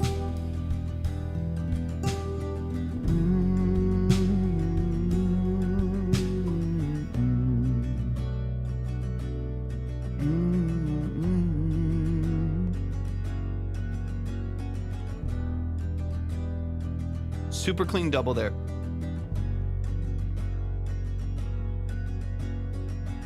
Y'all, show some love. Show some love. Show some love. Let's get straight into it. I've heard this song before, so we're gonna chop straight into some of the details. Let me run it from the top, and we'll break down a couple things. Maybe a little bit faster on this one, since I've already heard the structure of the song. We don't have to talk about that too much. We'll talk about some layering mixing details in here. I hear some vocal layers in there, and I hear the positioning of them. So it's gonna come down to like amplitude and how things present themselves in the mix. I also think there's like one or two times in here where I don't know if you have. You can remind me if there's any tuning on your vocal at all. I can't really remember.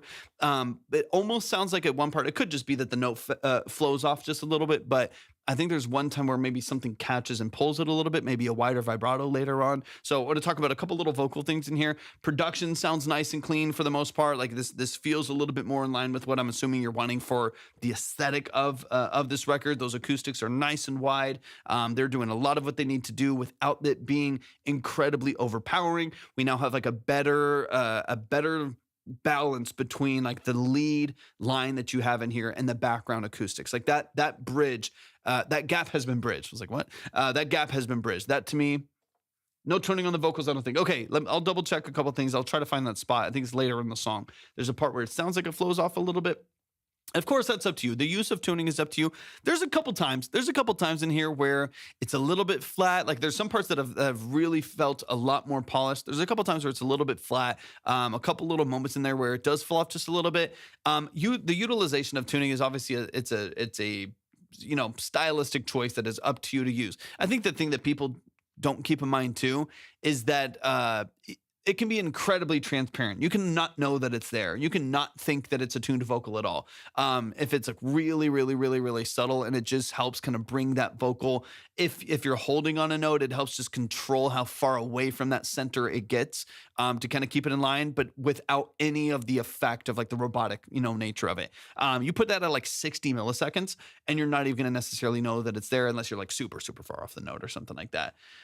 I'm not against it once it doesn't go too far. 100%, right? And again, the goal of it is just using it as a tool, depending, right? Now, some people use it as an instrument, right? Like they use it as a stylistic decision where I'm going to add this particular retune speed or vibrato effect or whatever to create a specific sound. But if the goal is just control, like a compressor controls dynamic range and your EQ, controls some of the sonic characteristics, right? Like tonal characteristics. Same thing with tuning. If you just want a little bit of control, it can be helpful. I'm not saying you like have to add it. That's up to you to decide if that's a route you want to go. Most of the artists that I work with are using it in some capacity, even if it's really even if I'm working with like an opera artist, or I'm working with like a really like indie folk artist or something really alternative, it's still there. I just usually am doing some manual tuning before. That manual tuning through Melodyne is typically where I get it kind of exactly where I want it to be. And then working with the artist, we can kind of decide, what's up, A5? Welcome in. I am reading this. Welcome in. Sorry if I missed it a couple minutes ago. But welcome in. I am absolutely, I'm doing my best to read the chats I'm on 3 different platforms. So I'm trying to. Also, the song was quite different for me. Never done a falsetto, so important to the chorus, 100%. So let's mainly talk vocal production. That to me is the main thing I want to dive into.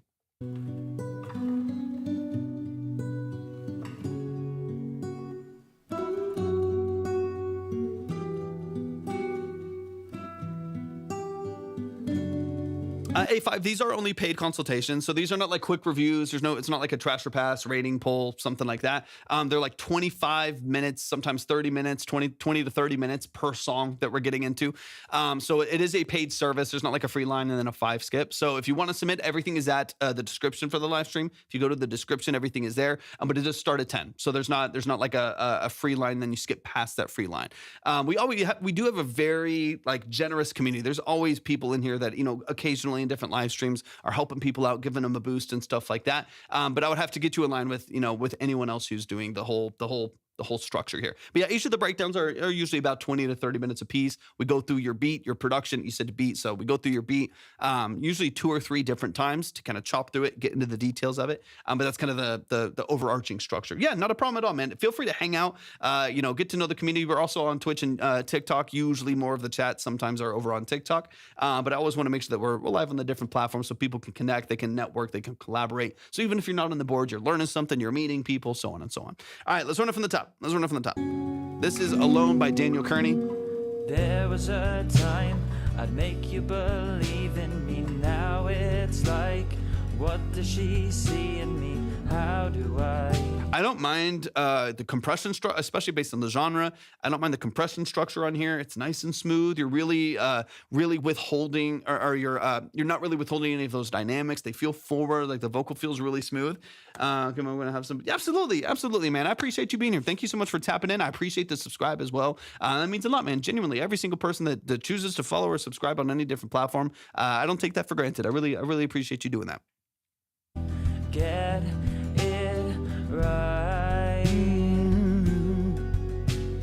Tried my best, but you couldn't help me see. I really like currently where a lot of your percussion structure is sitting. It's soft, it's wide, it feels open. Thank you for the follow, appreciate it. It feels open right there, and this is not supposed to be punchy and drivey, right? This is supposed to have some subtlety to it, especially in a lot of the kind of the emulations that you're doing here. I don't want that to be like really snappy and punchy. I like that it feels softer. It feels a little bit like less dynamic there, and I appreciate that a lot. Kale, welcome in. Good to see you, Kale. That's great because that's something we changed from a lot. Perfect, beautiful. I like it. I think maybe before, I can't remember exactly. I think it was a little bit more drive. In this case, like we've restructured the acoustics a bit, and those lead lines and some of the percussion, and it does feel more cohesive. It does seem to work together a little bit better. It's too far gone, and why did I lie when I told you it was meant to be? Thought I was lost, I needed you most. Things are so helpless, you were my ghost, and I just knew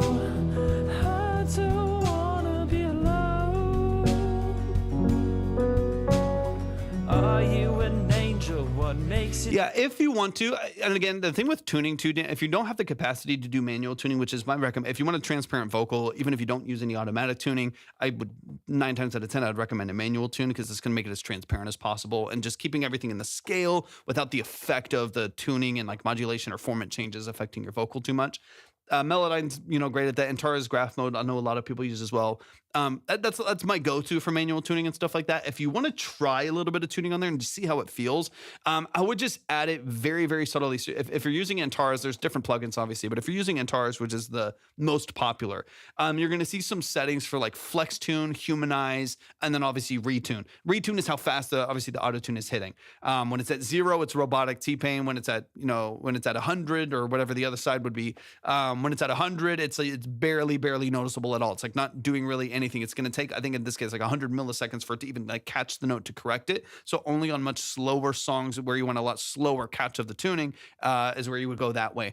You put it at like 50 for everything, humanize at about 50, flex tune at about 50. That will give you some more natural vibrato and modulation in your vocal. So it's going to when it hits that note and it's targeting that note, it's going to let more natural movement away from the note before it tries to grab it and correct it, especially if you have flex tune on there and humanize on there. It's going to sound a lot more transparent. And then your retune speed, which is how fast it shifts it to the note. So if you're a little bit flat, how fast it grabs that note and puts it where it's supposed to be is the retune speed. So if that's at 0, it's going to, you're going to hear the robotic auto tune effect where it kicks it in. You put that at like 50 milliseconds as well. If everything's around 50, put your mix at 100. But if you put everything, it would be over the whole song in this case, just to try it out. It would basically just kind of be a blanket over the song. Now, there's more nuance to this. You can do manual stuff, but if you just want to try it out to kind of see how it feels and see how it affects the vocal, then just put everything at 50. Put the mix at 100, but put everything at 50, so that it feels a lot more natural and transparent. And then see if it works really well. And then if you need to manually correct some stuff, you can manually correct some stuff. I usually do first, no matter the vocal that I'm working on. But just try it out and see. You might be like, oh, this is more the effect that I'm looking for without it being too overproduced or overprocessed. So pure, there are some things I can't ignore, and I just knew I don't wanna be alone. Are there layers in the background of this right here? Thought I was lost, I needed you most. Things are so helpless. I think I barely hear one in the You were background. my ghost, and I just knew I don't wanna be alone. Are you an angel? What makes you so pure? There is I some think there's like maybe a low octave in the background or like maybe another layer in there. If there are layers in there, push those forward by 4 or 5 dB. Give it a little bit more punch, give it a little bit more openness, because right now, again, it just feels a little bit lonely. Every once in a while, I do hear a layer, I think, in the background. They're nice and wide, so I really like their positioning. I really like what they're doing as a layer to the vocal, even if it's just an octave follow with the vocal. I like what it's doing for the most part. Just bring it forward so that we can actually get that pop in the mix. I think just another couple dB will help bring just a little bit. We seem to have that issue with the layers. Yeah, give it a little bit of pop. Give it a little bit of pop so we can actually hear what's going on there. We're getting the effect of the width on the vocal. That will also help distinguish. If you're solo in the verses and layered in the hook, this is going to help open up your dynamics in the hook a little bit more too, which I think is going to make it a little bit more interesting to listen to. Now there's only one other the layering of the vocal and some of those other things are one of the main things I want to get into. On the hook, there's a couple little moments here I want to look at. I think I need one little line. was lost, I needed me hear you it. most. Things are so helpless. You were my ghost, and I just knew I don't wanna be alone. Are you an Like that little line right there. I would love, you don't have to do this, but personally, my preference, I would love some kind of lead line in there. Tyor, welcome in. I would love a lead line in there, like the maybe an electric guitar, dun dun dun dun, something like that has a little bit of energy behind it to do an interlude, just a lick between these breaks, because we lose a little bit of steam and then we don't reintroduce a crash, which is fine. That's fine, but I feel like we do need one element to bridge that gap right there. Out of here. Are you an angel? What Then makes do you the so acoustic. Then do the pure? acoustic. There are some Let me stop it. things And stop it. Yeah, I mean, MIDI's gonna sound probably bad for the most part. You could do an acoustic. You'd also distort an acoustic, and just have this like something here. And I just knew I don't wanna be alone. Are you an angel? What Like, makes even you just here. so pure? There are some things I can't ignore, and I just knew I don't wanna be alone.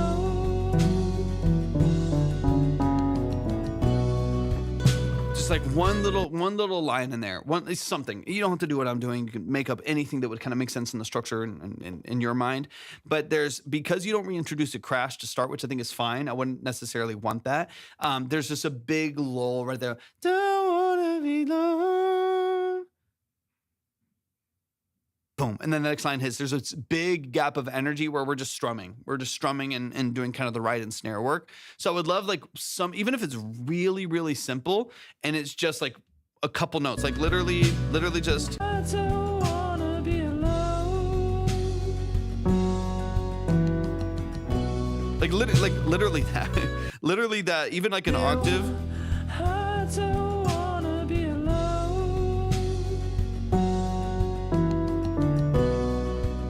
Just that, like it could be the easiest, simplest thing in the world, and it just keeps a top line right there. It keeps a little bit of energy in the mix so that it doesn't fall out, and we lose all of this steam waiting to get to the next section of the song. Yeah, you could definitely do. I mean, it's gonna sound different. If there was a stronger bass line underneath it, we could probably follow an octave lower. And if you had an electric guitar, maybe an octave lower, and you could follow those melodies in there right there. I think that could definitely work. It would be nice marrying a bass and then walking with the acoustic at the same time, since you don't have any electric. So like the bass, following kind of right there, and then the bass goes back down to the B minor, or holding the B underneath. Like there's definitely ways that you can kind of mitigate that kind of dryness in the middle of the mix right there. But the main thing is that there's not a lot that happens there, where it's quite literally just like acoustic strumming, guitar, and like a bass that's just like holding the note there, so that we lose a little bit of steam. And this happens every single hook and on some of the other transitions. So I in my opinion, beyond some of those little mix details we're talking about, a couple little pockets of reintroducing an element or two to transition you a little bit better, I think will just maintain interest in the song. It'll kind of build a bit of retention, over the song, so that people don't lose interest, and it feels a little bit more vibrant as you're going throughout the song structure. But y'all show some love, man. Show some love. That's Daniel Kearney. I've heard the song before, so we've already talked about some other details already. Already a huge improvement in song structure. Better positioning of the drums and acoustic guitars. Better balance between lead guitar and your double tracked acoustic guitars. Like there's already huge shifts in energy that make me so happy, right? Like they already just feel way more cohesive, way more connected. And that to me is already a huge step forward for you. So now it's like kind of creating the same balance with the vocals. So it's not just lead, it's really dry, but it's supported by some backgrounds. Those other layers that you have in there also feel like they have, a bit more energy to them as well. And then some of those transitions in the middle there as well. But y'all show some love to Daniel. I love what you do, man. I think you're awesome. You have good songwriting in here as well. Good structure. You obviously understand structuring your hook and the format of the song, so I'm not too worried about that. We'll just fine tune the mix. And then, of course, on the vocal side, it's up to you to kind of play around with tuning if you want to go that route. I would kind of encourage some level of it, just to make sure that it's a bit more palatable for the average consumer. You don't have to go crazy. It can be incredibly transparent. Think of someone like, Adele, or, someone like that, where it's like, she doesn't she's a phenomenal singer and she doesn't need it. But in a studio record, you're just typically going to hear some level. Tyor, thank you for the hat mustache. I appreciate you so much. Thank you. I appreciate the generosity.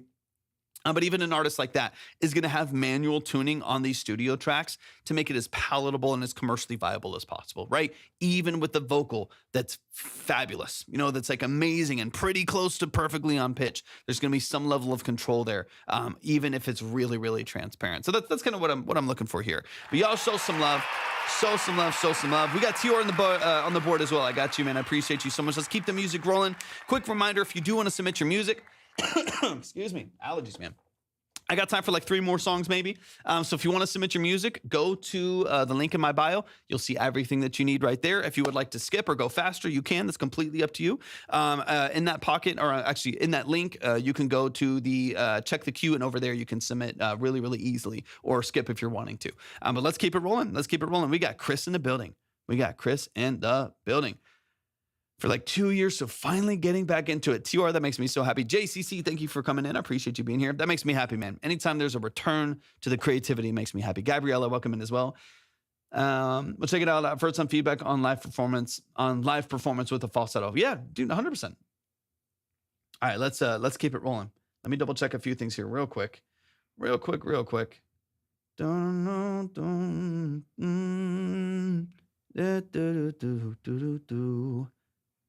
All right, let's keep it rolling. Quick reminder, if you want to submit your music, go to the link in my bio. If you're on any of the other platforms, you can find it at the description or by typing !submit on the purple app. But TikTok, go to the link in my bio. You can submit there and check the queue or skip. Let's keep it rolling. We got Chris in the building. Chris, give me all of the details. Your name seems super familiar. I'm almost positive I've heard your music, but if I haven't, let me know. I see a lot of names and usernames and profile names and artist names and real names. So just remind me really quick if I have heard you before. And let's dive into it. I'm excited to get into it. This is Thinking Maybe. This is another release song. We got a lot of release songs today. Thinking Maybe by Chris Sutton. Let's dive in. Perfect. Okay, I'm glad you're here, man. I appreciate you tapping in. Let's see.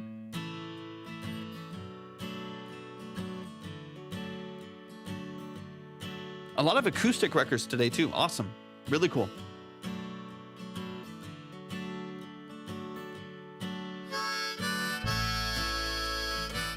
Come on, harmonica.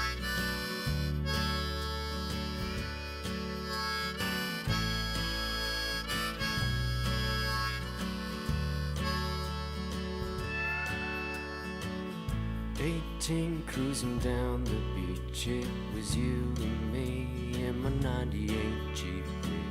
We spent the summer up in San Luis. Another year goes by, and I can't breathe. Let me know your role in the music as well, as far as what you're playing, writing, singing. Oh, I love the Rhodes. I'm obsessed with the Rhodes. I can't breathe, oh no.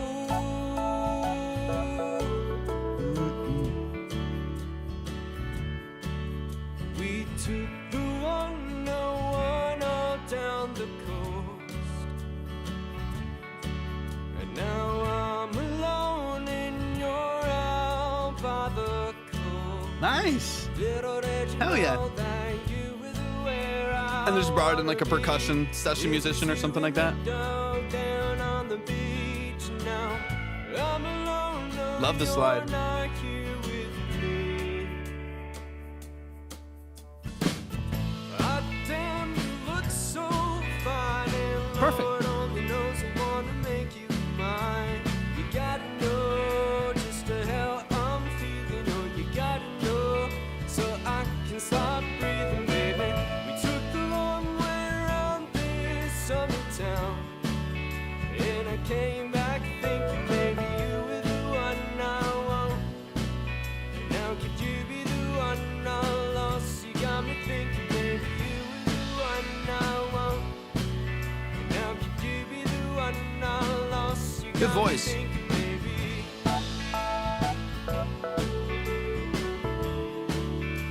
Yeah, I'm thinking maybe. Oh. KD, thank you for the follow.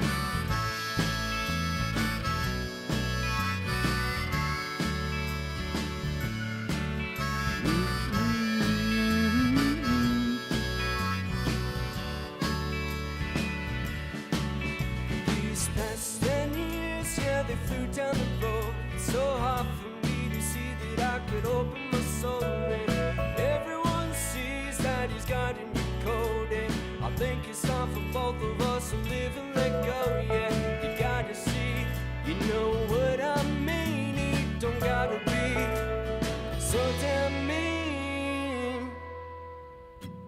Ah, damn, you look so fine, and Lord only knows I wanna make you mine. You What's your gotta recording process look like? What are you know what are you just recording with? how I'm feeling. Oh, you gotta know so I can stop breathing, baby. We took the long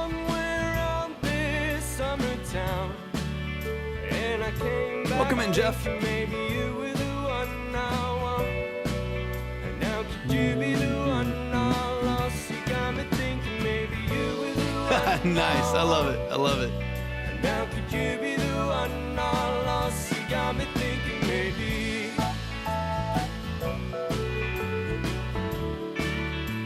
Yeah, I'm thinking maybe.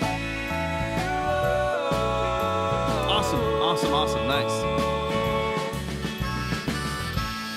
I'm in San Antonio, not too far. A couple hours.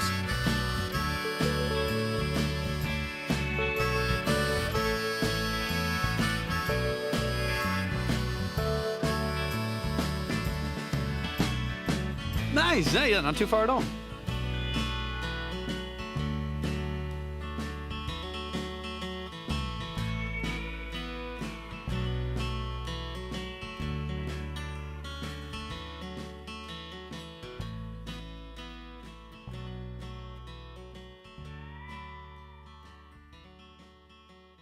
Y'all, show some love. That is Chris Sutton Music right here over on TikTok. Show him some love and support, and let's get straight back into it. We'll talk about a couple things here. Let me know really quick, too. That's what I was asking some clarifying questions. Just going to see a little bit of what the process was.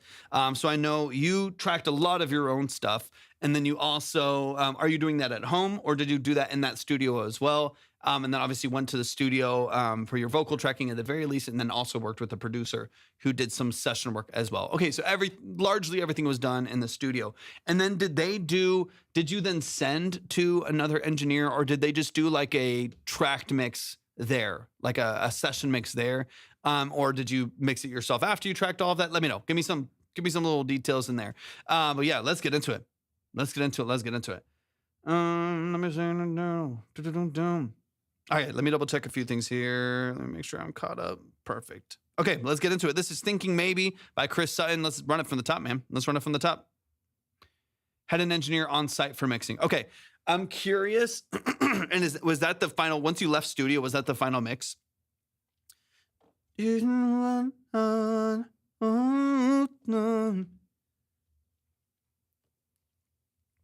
what I'm kind of curious about. We'll dive into a couple details here, but let's run it from the top. Tide, appreciate you. Thank you for the follow. I really appreciate it. Yeah, no any pressure. No any pressure. Yeah, it's very, very chill, very, very chill structure here. So if you ever get an opportunity to submit, we break it down for about 30 minutes. We dive to 20 to 30 minutes, dive into the mix, dive into production, sound design, lyric and song structure, stuff like that. Every breakdown is like 20 to 30 minutes, multiple listens, but there's never any pressure. It's a very, very chill, very, very chill space.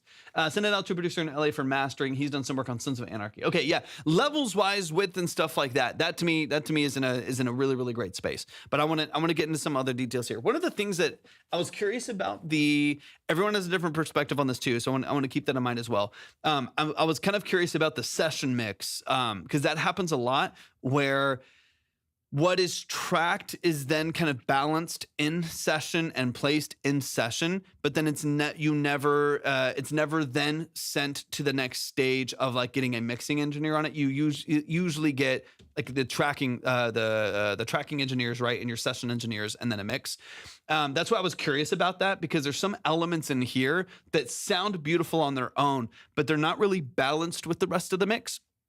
They really, really kind of jump out when they're randomly, and the roads being one of those. There's a couple other little, like a couple other elements that I'm kind of listening for. They really pop out of the mix, but they're not really connected. They're not really kind of a part of like each individual. Yeah, no, we do a rough mix, and then he goes back and spends a good few hours balancing it. Okay, I'm interested in a couple elements of that, because clarity for each element is great, but there are some elements that, in my personal opinion, of course, I'm just me as well, but in my personal opinion, they kind of jump in and out of the mix in a way that doesn't make it feel very like cohesive and connected. So that's where we'll talk a little bit about that here, and it's just one engineer's opinion, right? I say this all the time. You could send the same multi-track to 5 different Grammy-winning engineers and get 5 very different mixes back. Everyone has a different perspective on it. In a different way that they would approach the mix and the instrumentation and stuff like that. So I'll talk about a couple things, but it doesn't mean that they're like right or wrong. It's more just what I'm hearing and what I think could maybe be additive to the mix and helping it out, helping it feel a little bit more connected. But let's run it from the top. Not Romeo, welcome in. Good to see you.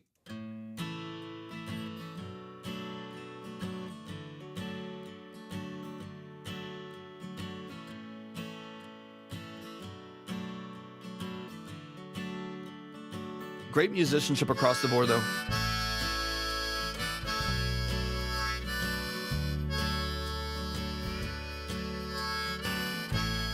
One quick thing, and again, it's just a little bit of taste in here as well, right? Everyone's got a different taste as well. One of the things that I wish when the bass came in and the harmonica came in, and there's another electric guitar on the right side right there, when that came in my mind, I wish we double tracked the acoustic guitar.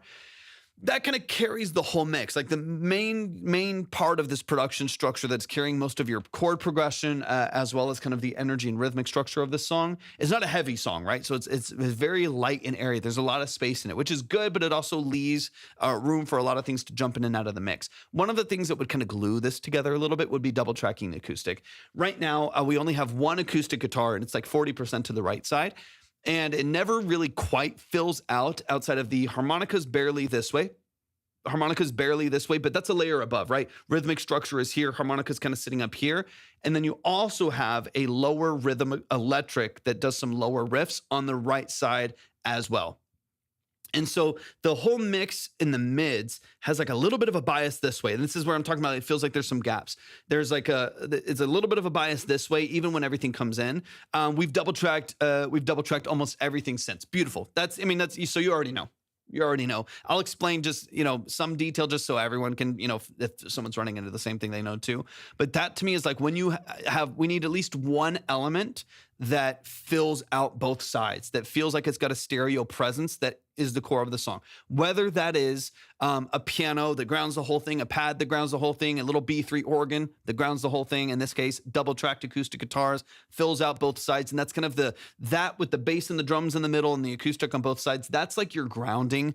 That's kind of like the standard. And then from there, everything can kind of jump around the mix a little bit and fill it out, make the stereo field feel, really energetic and really open. But I think what I was hearing kind of in the whole song where I'm like the Rhodes randomly pops in and out is because there's nothing else that's really filling that space, right? So when that lower electric guitar, the main acoustic guitar is over here on the right side. I think a couple other elements as well. It's over here on the right side. Drums and bass and vocal largely right down the middle with some stereo information, but largely right down the middle. There's not a ton else happening over here. Some things, right? To some extent, but not a lot happening over here. So when the Rhodes comes in, there's a slide that comes in 100% left, but that comes in, it's very distinct, right? It's like it jumps into the mix because there's nothing else operating over here. So it slices through the mix. And then when it leaves the mix, there's a huge void there again. So that's where I was hearing where it's like, it feels like there's some kind of gaps in the production or like gaps in the tracking maybe, and then the balance of it that makes it feel like a little bit more unstable when things pop in and out of the mix, as opposed to them kind of filling in some small little voids here, removing themselves, but the foundation still feels really grounded, really energetic as far as like bass, drums, and chord progression and vocals go. So quick note there. It'd be nice to open that up. But like you said, you've already taken care of most of that in future tracking. 18 cruising down the beach, it was you and me in my 98 Jeep. We spent the summer up in San Luis. Another year goes by and I can't breathe, oh no. Because Rhodes is like one of my. I want to get one in here so bad. I wish they were like $4,000 right now. I want to get a Rhodes in the studio so bad. I don't need it, but I would. It's one of my favorite instruments. I love having the Rhodes on the left side. There's such a good pop in the mix, but I think because it's so dry and so left, it really sits in its own space that nothing else is helping to ground. So that's why I kind of brought that up. I love it. I love it though. It's so good. It's like one of my favorite. Anything that time, like even old like Wurlitzer 200A, the Rhodes Stage 73. Like it's just such a even like the older like Krumars and stuff like that. Like I just love them, man.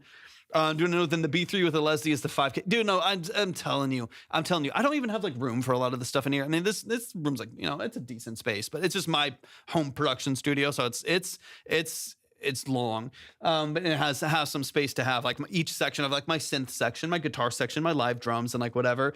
But man, do I want, there's been some times when I've seen like, some B1s or B3s and stuff like that. And I'm like, man, I could probably fit one in here, but they're all thousands of dollars. And a good condition Rhodes is easily like $2,500, $3,000. Hard to find one under $3,000.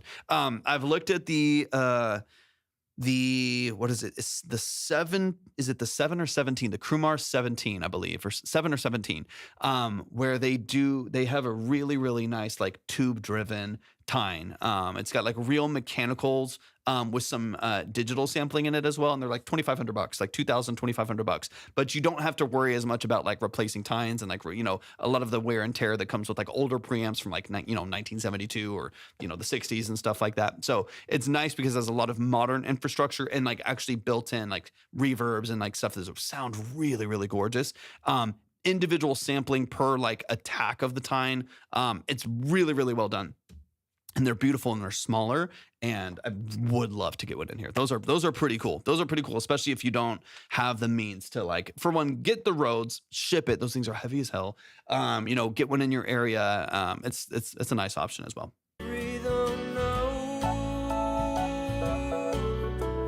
Let's go a little deeper in here. Little did you know down the coast. And now I'm alone and you're out by the coast. Good voice. Little did you know that you were where I wanna be. It was you in the dark down. You have a really nice, natural, fast vibrato too. It's like very, very tasteful. It's not like this super wide vibrato all the time. It's not taking over your vocal. TR, thank you for the dolphin. I appreciate it.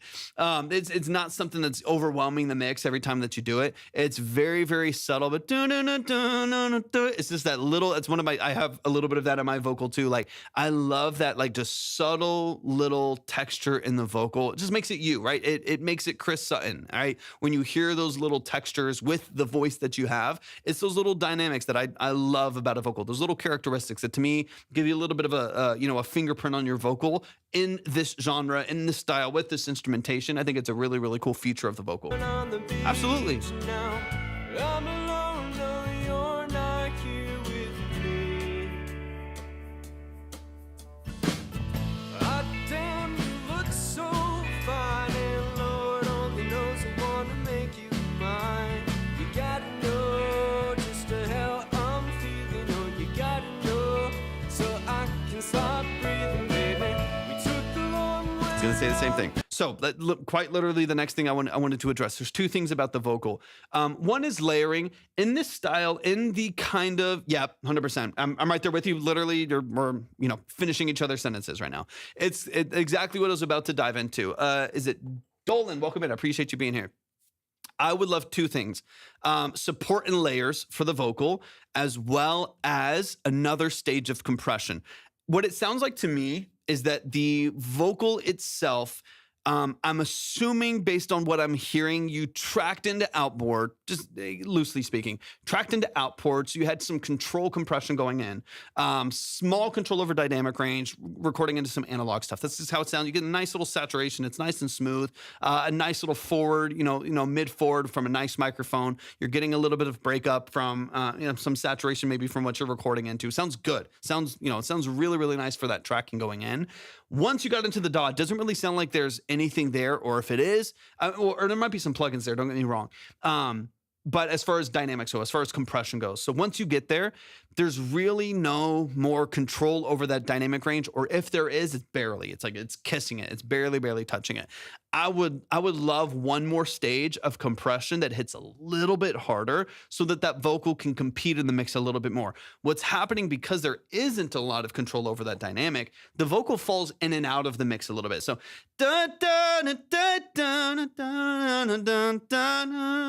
like you hear it ebb and flow. I have like there's outboard and DAW compression happening on my vocal, so I can't emulate it as much. But what's happening is there's not that level of control to where when you hit a lower note, or you step away from the microphone a couple inches, you change proximity, or just the register that you're hitting based on the notes that are in the melody, that amplitude changes. There's nothing to kind of control it and kind of keep it right there. 100%, yeah, and that happens. It's going to happen. There's not a question about it. So what I would love is the kind of the way that I've structured my I have 3 compressors total right now. One is outboard. I have a tube compressor that have my vocals going into right now.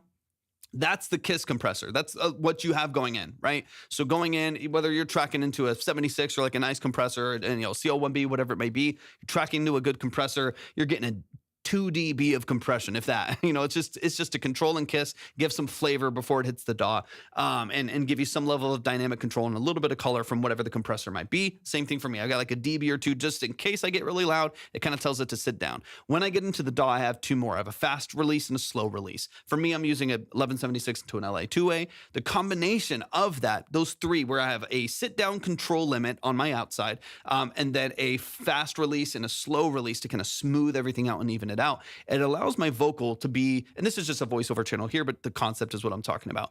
It allows your vocal to stay a lot more present in the mix no matter what you do, right? So the example I always give is I can like go down to a whisper or vocal fry, and it's bringing up all this low level information. So like if I talk really, really quiet, you still hear it like kind of crispy and fairly forward and loud. And if I also talk really loud, and I'm not changing my proximity at all, if I talk really loud or I sing really loud, there's not this huge jump in difference, right? Like it's super like even and smooth, where I can talk really quiet or I can talk really loud, and it just kind of keeps it there fairly transparently.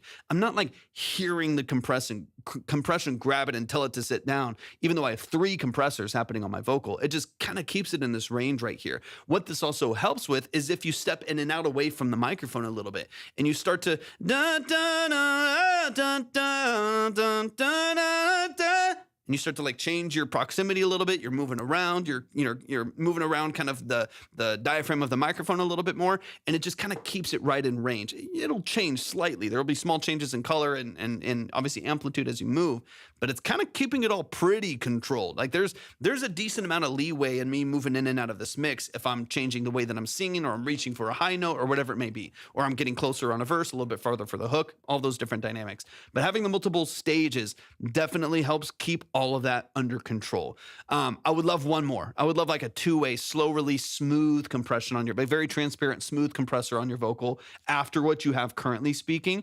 And then layers to the vocal. I mean, especially in this genre, I'm craving like a 3rd note harmony over that vocal, maybe double tracked left and right, because I want your vocal to compete with everything else that's happening. Like I want it to not only have the dynamic control that we're talking about, so it's a little bit more forward, it's a little bit more consistently forward in the mix, but it's also got some width to it. It also has like a 3rd note over here and a harmony over here, or maybe a double of that vocal, maybe even just on the hook or only on parts of the verse, but mainly on the hook, to give that hook some punch, give it a little bit more drive, a little bit more openness, and kind of wake up that vocal a little bit. Because I do agree that it doesn't quite jump through. Part of that is because it falls back every once in a while. That makes it feel weaker in the mix. But it's also because it's not supported by any other vocals. While the rest of your production is supported by a lot of instrumentation. Lots of mics on the drums, lots of amps, lots of whatever. So that's, really, I think for me, like the last stage of this that I want a little bit more of. For one, maybe more double tracking in the production, maybe, better positioning of different panned elements so that it feels fuller for more of the production, like we said with the guitar.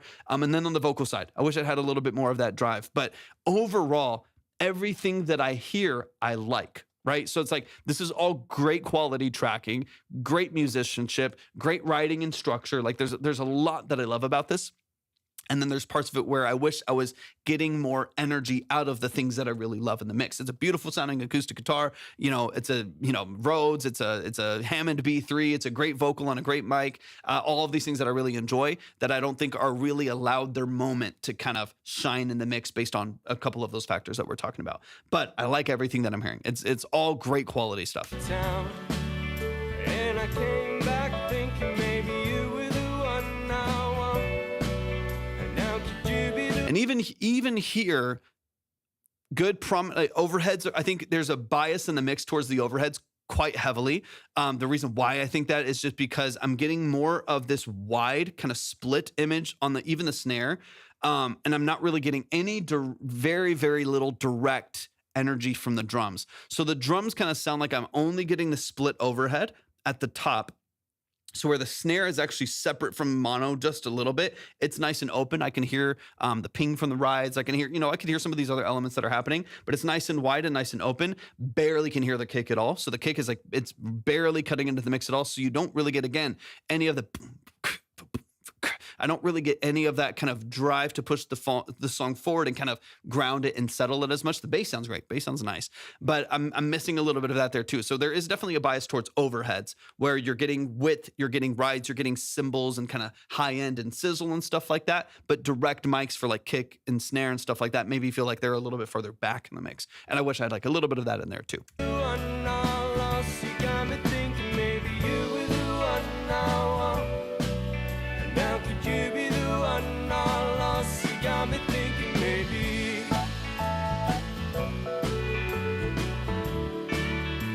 Yeah, I'm thinking maybe.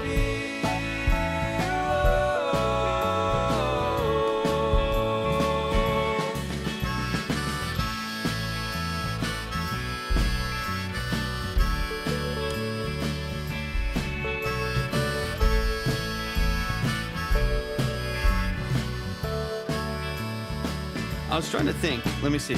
Just for the sake of this is more for my brain than it is anything else. Let me go to what I have here on Spitfire really quick. I'm going to bring this amplitude down quite a bit, and give it a little bit of a room. I just want to hear like what replacing that, opening up that. You be the one now lost, you got me thinking maybe.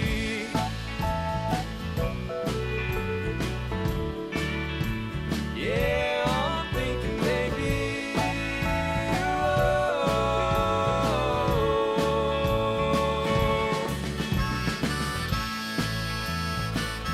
I'm letting it off.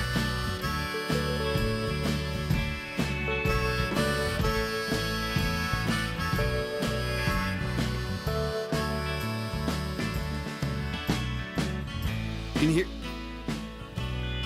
can hear how quiet it is, and I'm just playing. I'm just playing like a little bit of that in there to just like hear kind of how it exists in the mix, and then take it away. And it sounds like when I take it away, even though I'm barely doing anything, and I'm just like giving it a little bit of something so that it exists there. It almost feels like there's no kick when I take it away again. EJ, thank you for the follow, appreciate it. And now could you be the one now lost, you got me thinking maybe. When it's not there. Yeah, Yeah, it's like almost the kick's almost like non-existent. Even if, and there's times too, just to be fair, there's so many different ways to track drums. I have live drums in here too, and I enjoy tracking drums, but it's a different animal. And there's so many different ways to do it. Not every, like, you don't need 12 mics. Tyor, thank you for the hat and mustache. I appreciate you so much. Thank you for the rose as well. You don't always need 15 mics on a drum set all the time. I rarely have more than like 6 or 7 on a drum set at any given time. Maybe 8 total if I'm gonna like do a snare bottom or another kick or throw some rooms on there or something like that. And again, I'm in a smaller space, so I don't need a ton of that. I'll usually go direct in and overheads and maybe some room, but nothing too crazy. There's obviously a time too where you just do overheads and kick, or like overheads, kick, and snare. I'm not always directing everything. Like in this case, it might just be more overheads and maybe a couple other mics. So it could just be a factor of I like the flavor with the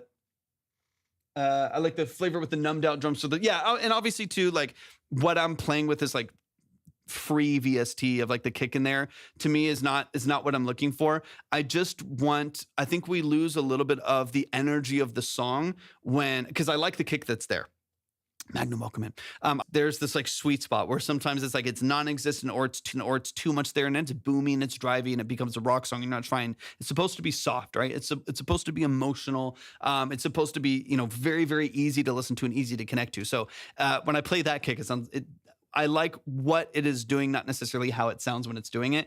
I think even exactly what you have there with 2 dB, 3 dB, so you at least feel it a little bit more, and it actually offers, I think, a little bit more dynamic change from your verses to hook. I think could be helpful. But y'all, please show some. I know I'm harping on a lot. I'm not trying to. But y'all, please show some love to Chris Sutton. All of that to say, I think because you're really good, and because it is some really great structure, great musicianship, great all of the stuff like. There's so many great things going on. It's why I feel more zoomed into it right now. Like I feel a little bit more zoomed into the song, trying to like find little things, not trying to find things, but really listening for these different details. Cause I think the potential of what you're doing is so dramatic. Like it's really, really good sounding music, man. It's really, really well done. You're a great writer, great vocalist as well. Most of the structure of this, I think, is fantastic. So it's some things I feel like you've already you've already addressed, like you said, you've already addressed some of the other elements that we're talking about. You've already addressed double tracking the guitars and stuff, like you said, almost every single time, or at least balancing with other rhythmic elements on the other side that fill in that void. Please show some love, y'all. Show some love, show some love, show some love. It's the family now, man. I appreciate you so much. Chris Sutton Music. Go stream the song Thinking Maybe by Chris Sutton is the song that we just heard. It's out on all platforms. Go stream it, go like it, go add it to your playlist, all that good stuff. And then show some love, and don't forget to follow Chris right here in the chat as well. Okay, I'm going to go ahead and let me just double check something here really quick. I'm going to go ahead and officially close the line. Let's see. Let me just double check really quick. Dopeism, I got you. I appreciate you so much. I appreciate it. Some DnB. Ooh, let's go. Let's go. Let's go. Thank you for the follow, man. I appreciate that so much. I appreciate it. Okay, let me double check something real quick and make sure I'm good to go. We got Tyor in the building, and we got Dopeism in the chat as well. These will most likely be our final two songs. Let me go ahead. I haven't done the close thing over on. I'm so bad about this. I don't have the close line over on Twitch or YouTube yet. I need to add that. I need to add the close sign over the logo there in a minute, but I'm going to go ahead and close up here. Dude, absolutely. Absolutely. And same, man. Let me know, man. I appreciate you tapping in.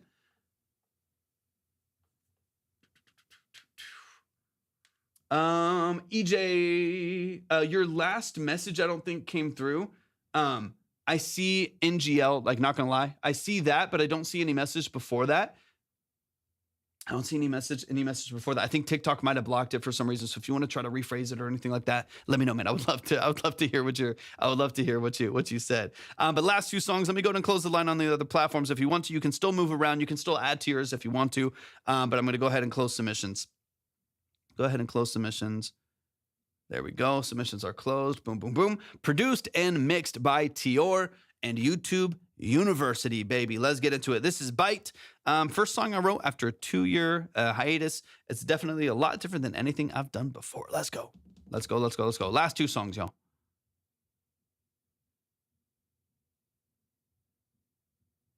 This is another released one, man. I think almost every single song, except for maybe one, has been released music. Dang.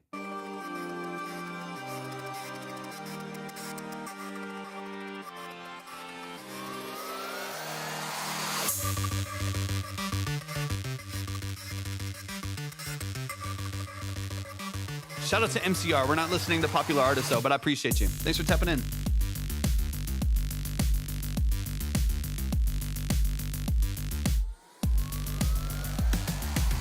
Don't understand what comes over me. When you're not next to me, I get lonely. Out my head, out my mind, out my body. It's like the chains on my wrist get more Solid. heavy. Once you get your hands on me, you'll never be the same. Let me break your skin, you're so out of my league. Your sex is burning 507 degrees. If you like the way I taste, you Connor, welcome in. Toss me into your fire, wanna burn your knees.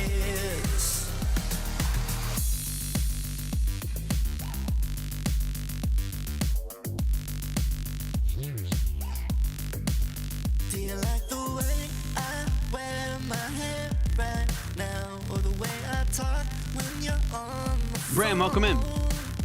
Let's go, Tyor. I do, I made it for you, yeah, no. It's like the trance you put on me. Cool production structure. Girl, It's reminding me of like early once you get your 2000s. hands on me, I'll never be Sophie, welcome in. Great range. break your skin, you're so out of my league. Your sex is burning I feel that, man. 507 degrees. If you like the way I taste, you can come and buy me. Toss me into your fire, wanna burn your knees. Sex like burning fire, passion, my desires. Feel my body rocking. Good structure. It's catchy. Good repetition. Sex like burning fire, passion, my desires. Feel my body rocking. We don't need no talking. Yeah. Nice.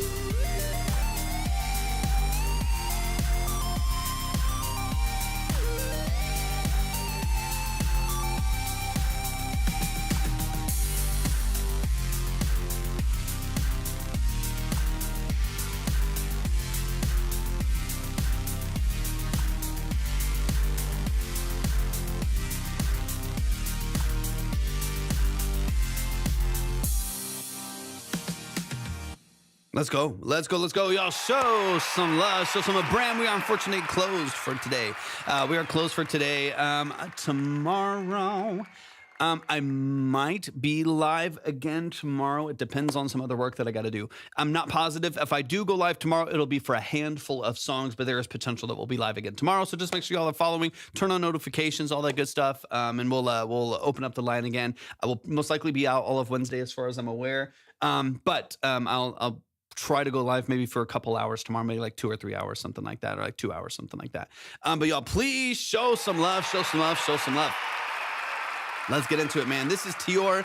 The song is called Bite. It's released. It's out on platforms. If you like what you hear, go show some love and support. But let's get into it. There's a couple of main things that I want to address on this. And like you said, you're doing all of this yourself. That is not easy. So props to you. Flowers to you. That's not an easy thing to do. You're doing it all yourself. You are writing, you're producing everything, you're mixing everything. That is not an easy feat. So it takes a lot of energy to focus on getting great at each individual thing. It's one thing to be a great artist and writer and someone who can vocalize well. And it's also a whole other thing to be able to like choose sound design well and understand building production structures. A whole other animal learning to mix and master, right? So the fact that you're doing it yourself, it's not easy. So I'm proud of the work that you're putting in, man. It's amazing. Any notes are appreciated because I was really just learning as I'm going 100%. Yuxin, thank you so much for tapping in. I appreciate you being here. Welcome from Peru. Thank you so much for tapping in. Okay, let's run it from the top and then we'll get into our last song, which is going to be Dopeism, Ghost Town by Dopeism is going to be the one that closes this up today, but let's get into it. One of the main things I want to address is like high and low end. I think I mainly want to talk about EQ. There's some other structural things that I feel like we can dive into a little bit. But the main thing I think I want to address is like EQing on the beat itself, mastering side, and also within your vocal structure. I like a lot of your production though. There's parts of it that feel nostalgic, parts of it that feel fresh. I think you're doing a great job on building your sound design. It all works together really well. Love your ending lead synths. I mean, I love synths with all of my heart. So I love, anytime we get a little synth solo in there, it makes me very happy. But yeah, there's a lot of your sound design that I really appreciate. A newest producer from London, now based in Ireland, gave up a stressful 9 to 5 to give music production my full attention. Dopeism, that's killer. I love it. Yeah, we're gonna get into your song after we do the breakdown here. You'll close this up today.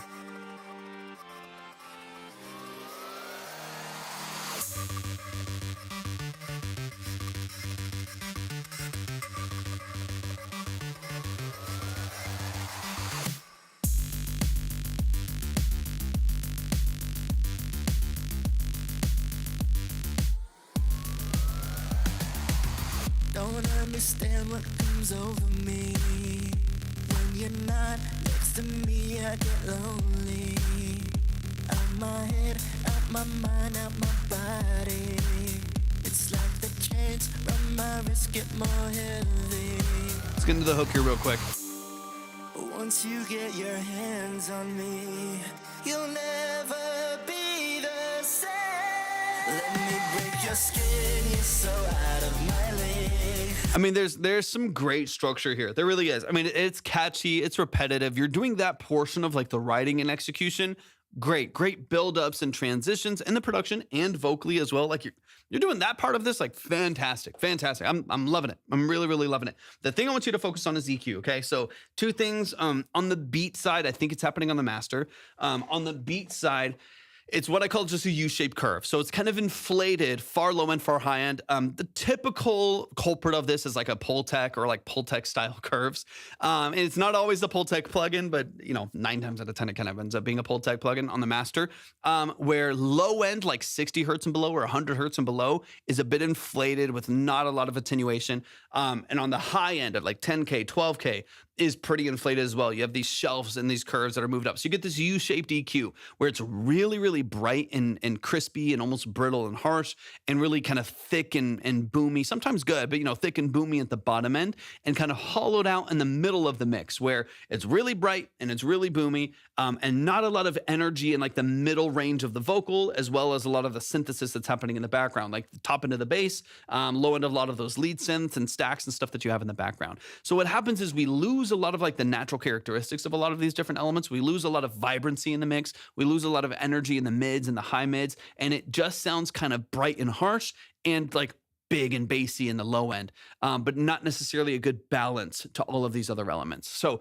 what I would love is to just reduce that, inflation on the top end of either side. If it is happening on the instrument side, then do it in the mix, do it in the different tracks. If you're doing this on the master side, where on the master you have an EQ or a Pultec, which is an EQ, but a Pultec or something similar, where you're cranking the high end or cranking the low end and maybe carving some muddiness out of the middle, reduce how much of that you're doing. If you're cranking the high end 6 dB, drop it down to 2 or 3. You know what I mean? If 100 hertz is boosted 5 dB or 6 dB or 7 dB or something like that, bring it down to 2 or go back flat and do some more control over there. If you're carving a lot of like 600 hertz, 1200 hertz, 1500 hertz, if you're carving out a lot of these mids and low mids, maybe reintroduce just a little bit more in order to regain some like warmth and balance to the mix again. Just because right now, it feels very surgically carved in the middle, so there's not a lot of mids present at all. And also, like I said, bright and boomy on either end. The result of this happening on the full production is a lot of the stuff that we already talked about. On the vocal itself, I still want to address some specific things where the vocal is a little bit thin and very, very bright. So you're also introducing a lot of sibilant. So, the harshness and the S's and T's and C's and K's and stuff like that. That I also want to just be balanced and controlled and suppressed while still keeping a lot of the natural characteristics of your vocal. On your vocal EQ, general rule, this is not a rule, just generally speaking based on what I'm hearing, you have some lower lines in your vocal, like these early verses here.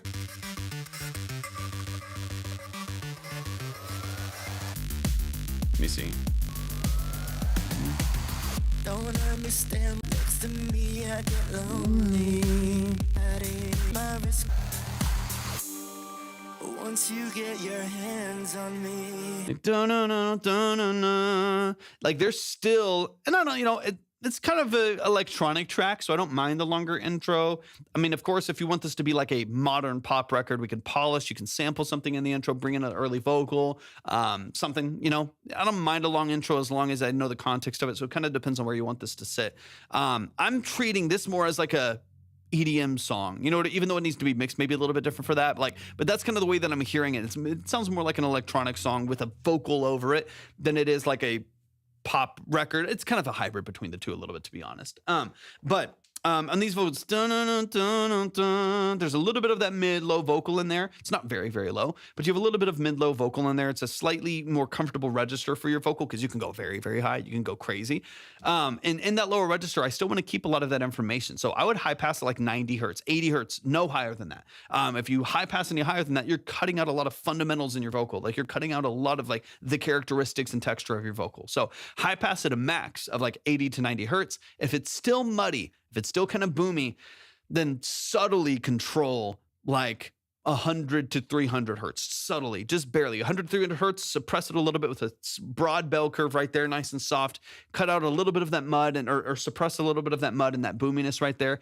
And if you go too far, the vocal gets thin and tinny. If it's too high, it's muddy and boomy. And so you want to find a sweet spot between there, which depending on the vocal could just be a couple dB, right? It might not be 5 dB down. It might be a dB and a half, 2 dB of just controlling some mud and creating some space for that vocal in the mix. On the top end, you're cranking it pretty high. It's very, very bright. So just be aware of that.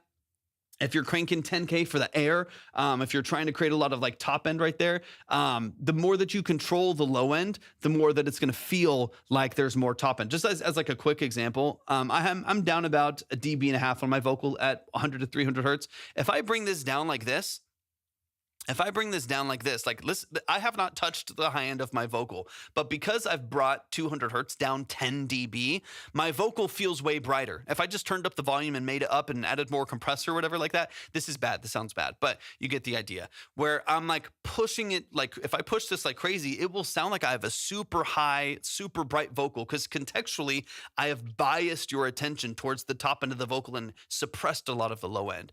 And if I crank this up, now it's boomy and it's muddy and it's nasty. We don't want that. So for me, it's like a dB and a half down, ish, at 1.75 dB and a half right there. Gives me clarity for voiceover, but without it being too anything, right? So for your vocal, focus more on controlling low end and not cranking high end, depending on your mic and room, right? But in this context, based on what I'm hearing, we've cranked the top a lot. Listening to a lot of Ngaka, yeah, 100%. I mix, dude. That's the 2000s, 2010s pop that I'm hearing and EDM that I'm hearing. I 100% can see that vision in your music as well. But don't crank that high end so far. If you're up 6 dB, then just drop it down to 2 or 3. If you control low end and you control for mud, it will sound brighter. It will sound more open without you having to crank that frequency to force it over the mix. The other side is just de-essing after that final push. Maybe 4,500, 5,000 hertz ish. I would add a de-esser after that EQ. If you're going to crank it a lot, just to barely suppress where some of your sibilance is cutting in. Because if we get into this here, You'll never skin you so out of that those S's, and I mean you can hear mine's being suppressed by a de-esser right now, but those S's are slicing through the mix. They resonate sharp, right? So they're cutting through really, really harsh. Now your vocal is very, very bright, but now it's also brittle to listen to. It's also harsh to listen to. So I want to soften that as well. So what I'm looking for now is on the production side, less inflation on the top and bottom. It's warmer. It's easier to listen to. It's actually more punchy if you do this. Reintroduce more of those mids and soften some of the far top and bottom. On the vocal side, regaining a little bit of that low end energy in the vocal so it's not thin, it's not tinny, softening some of the top end so it's not brittle, de-essing a little bit to control for those S's and T's, right? Some of the sibilance in the mix so it's not too sharp, it's not too, it's not too slicey in there or too abrasive to listen to. If you just do that right there, dramatically, this is just going to be easier to listen to. It won't feel nearly as harsh or nearly as brittle. Now, there's probably more. We can saturate tastefully here and here to kind of warm certain things up. But for the most part, even just shifts in those areas of just talking about EQ dramatically changes the way this song feels. Dramatically. So that's the biggest thing I want you to focus on in tandem with everything you're learning about mixing and production and stuff like that. I want you to focus on EQ because that's going to really determine a lot of the harshness that we're hearing and how it's suppressed, how it's controlled. If it's too surgical, if it's too inflated, that control for you, I think is going to be the thing I would focus on more than anything. Let's get into the synth solo.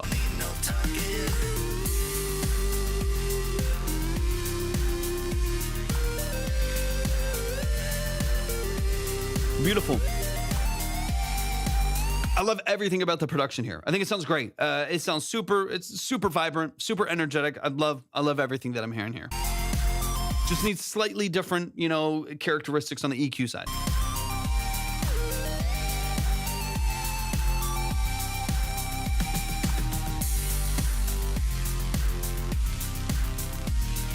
I wouldn't mind just throwing this out there. The song's already out there, but I'm just telling you from a structural standpoint, I wouldn't mind another hook to close out the song right here. It's 3 minutes. I don't really care that it's 3 minutes. Not that good. No, I love the synth. The synth is perfect. It's got this bit crushed, you know what I mean? 16-bit. I love it. I love a lot about that. I would love one more hook and then close sharp. So your hook is, let me see. So here, one more hook.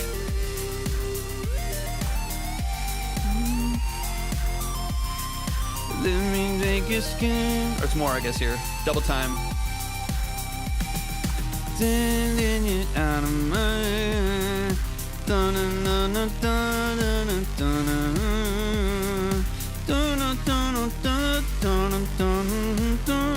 whatever, the melody, whatever there.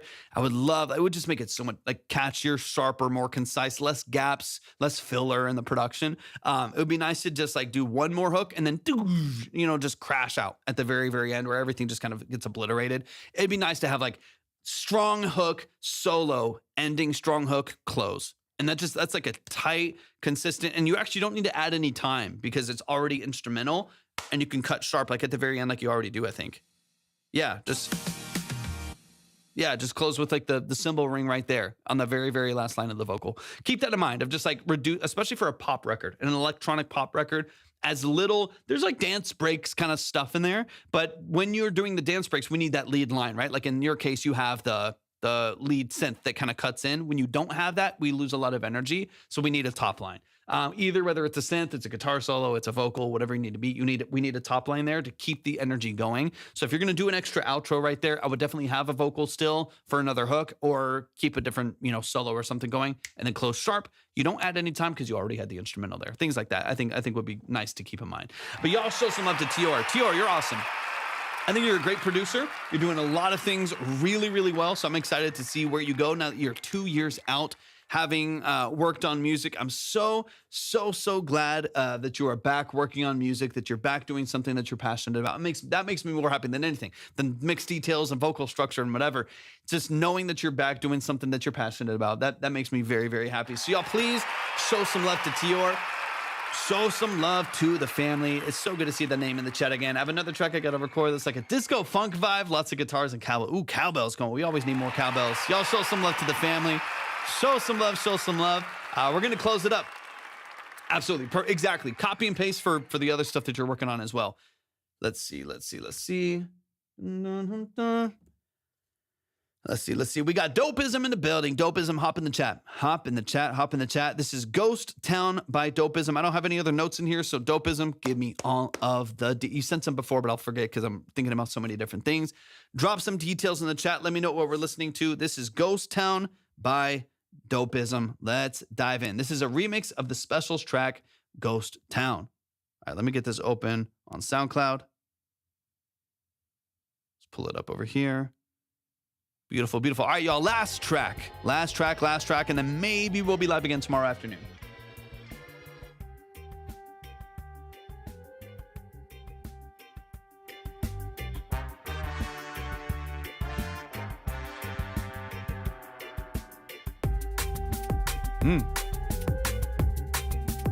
Okay.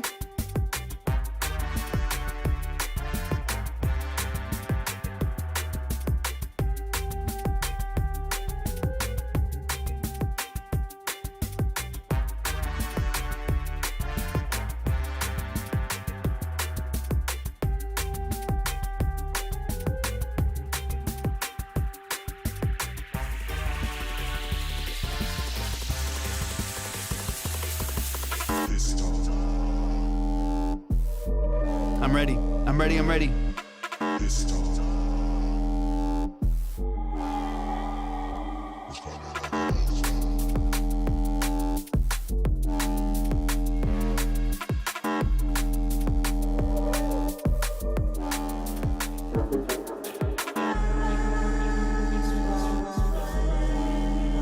Super cool Dopeism.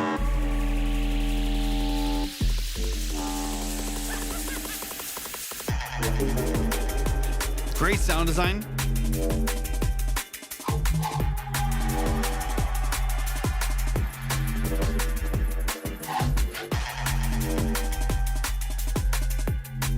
Love the resampling in the background of the lead melody.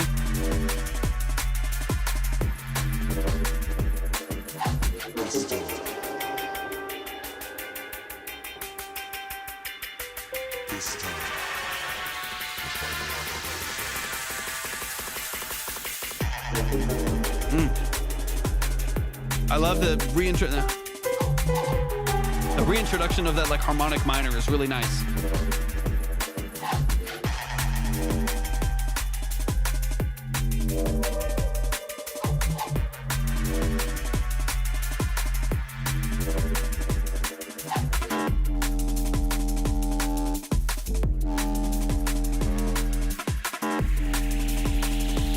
How long have you been producing Dopeism?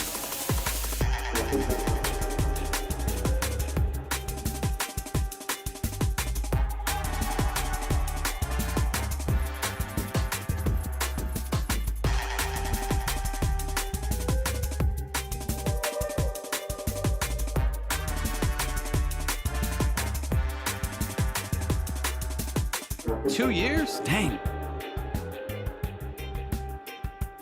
There's some solid stuff happening here for 2 years. Let's go.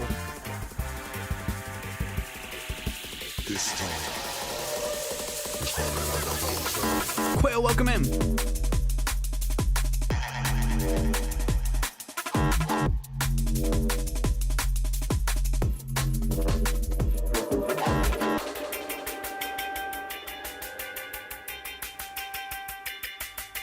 Sick. This time is coming like a ghost town. Yo, show some love. Show some love. Maximus, welcome in. Last song of the day. Let's run it straight back. This is Ghost Town by Dopeism. Let's run it from the top and let's dive into some details. Please show some love to Dopeism in the chat. This is the fact you've been doing this for 2 years. 2 years is crazy. That is Ghost Town, the remix right here in the chat. So let's run it from the chat. Run it from the chat. Run it from the top, and let's get into some details, and then we'll get out of here, and we'll be back live potentially tomorrow, if not Thursday. But let's run it, man. Let's run it. Let's run it. Really, really cool production structure. Lots of dramatic dynamic range. Interesting sound design. Interesting positioning of a lot of these samples in the background. Like I said, you have you do a great job of bringing back in like the horns of that little melody in the background right there. That movement has so much character to it. I love the way that you reintroduce it throughout the song in different forms. It's not always forward. It sometimes takes kind of a different form factor in the song, which I think is great. But let's run it from the top. Ghost Sound by Dopeism. It's on SoundCloud. Looks like it blew up on SoundCloud too, which is killer. It's got like 11,000 views on SoundCloud. That's amazing, man. Great job. I like how you maintained a lot of the original character. Like still having those flutes again in this form, they're still like very forward. It has kind of more of its shape.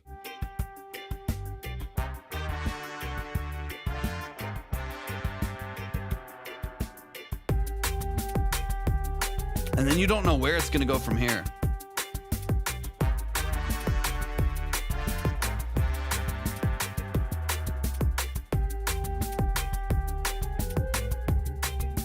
There's not a lot of heaviness like we've introduced. You still have some original bass line, and you're still maintaining kind of the classic DnB, you know, kick, snare, and hat movement here over the first part of the song. But there's nothing about it. Like it builds some anticipation, but there's nothing about it that feels super heavy and it's like driving so far. Once you bring in some of the like this bass movement and these filters here and the openness that you introduce here in just a moment, it dramatically wakes up the whole structure of the song, but it all kind of does it together in a way that's really, really cohesive. Everything shifts together. This time. This time. Feels like it now we're in a different world here. All the automation in the background of just volume automation, reverb automation, decays on your delays. Like there's all of this movement in the background. It sounds really, really cool.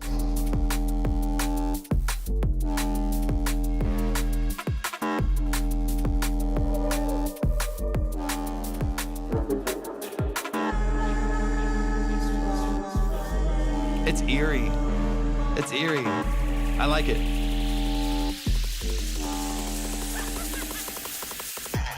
Let me get into the second breakdown here. Let's get into the second breakdown here. Yeah, the whole thing, I mean, honestly, it's balanced really well. There's some heaviness. There's some bursts of low-end energy, but it's not muddy at all. It's not muddy at all. It's bright. It's wide. It's really, really open, but it's not tinny at all. It doesn't feel harsh at all to listen to. It sounds really, really nice. It's a great balance on the mix.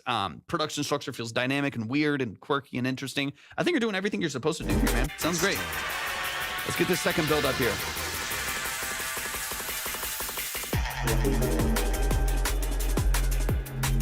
What's cool with like these later breakdowns is you kind of get the combination of everything. You know what I mean? So like we have this, there's this part of the song, and then there's this.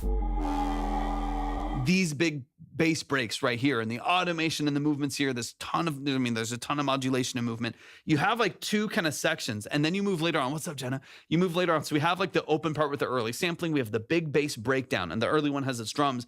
Later on, when you get into these secondary breakdowns, it's like the combination of the two, and you put everything together. Full DnB break, plus a lot of the heavier synthesis and drums and bass and stuff like that. It's a cool little hybridizing of everything going on. It's really, really nice.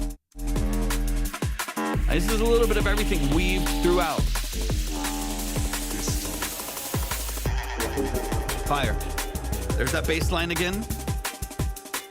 You take out the other synthesized bass lines to reintroduce your bass line again, or the original bass lines, switching back and forth so there's no mud between the two. All of those little decisions matter. All of those, if you were doing both of them all the time, you know, and they were both competing for the same space, that's where it would get muddy and it would get really frustrating to listen to it, have a lot of dissonance.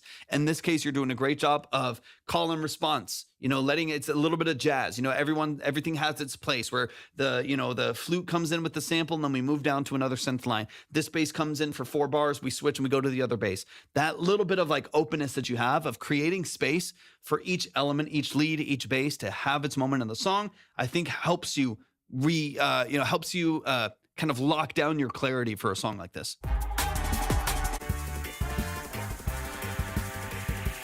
It's cool, man. I like it a lot.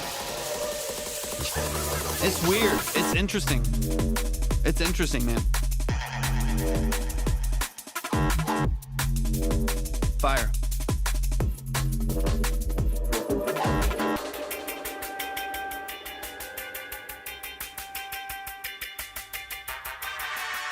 This time is coming like a ghost town. Man, y'all show some love, man. Show some love. If you're in the chat on Twitch, YouTube, or TikTok, show some love to Dopeism right in the chat. You are, in fact, very dope at what you do, man. Really, really, really cool. Like, the structure of it is fantastic. It's weird, it's interesting, it's quirky, it keeps you at the edge of your seat. There's a lot of twists and turns and changes and loops in there that I really feel like just, you never quite know exactly what's going to happen next sonically, which I think is really, really interesting. So, man, y'all show some love to Dopeism. That's going to close us up for today. I love and appreciate y'all so much. Thank y'all so much for hanging out with us today. I will maybe be live again tomorrow afternoon after I get some other work done. So just definitely make sure that you're following on Twitch, YouTube, and TikTok. Subscribe to all the good stuff. And hopefully we'll see y'all very, very, very soon. Love and appreciate y'all. Peace.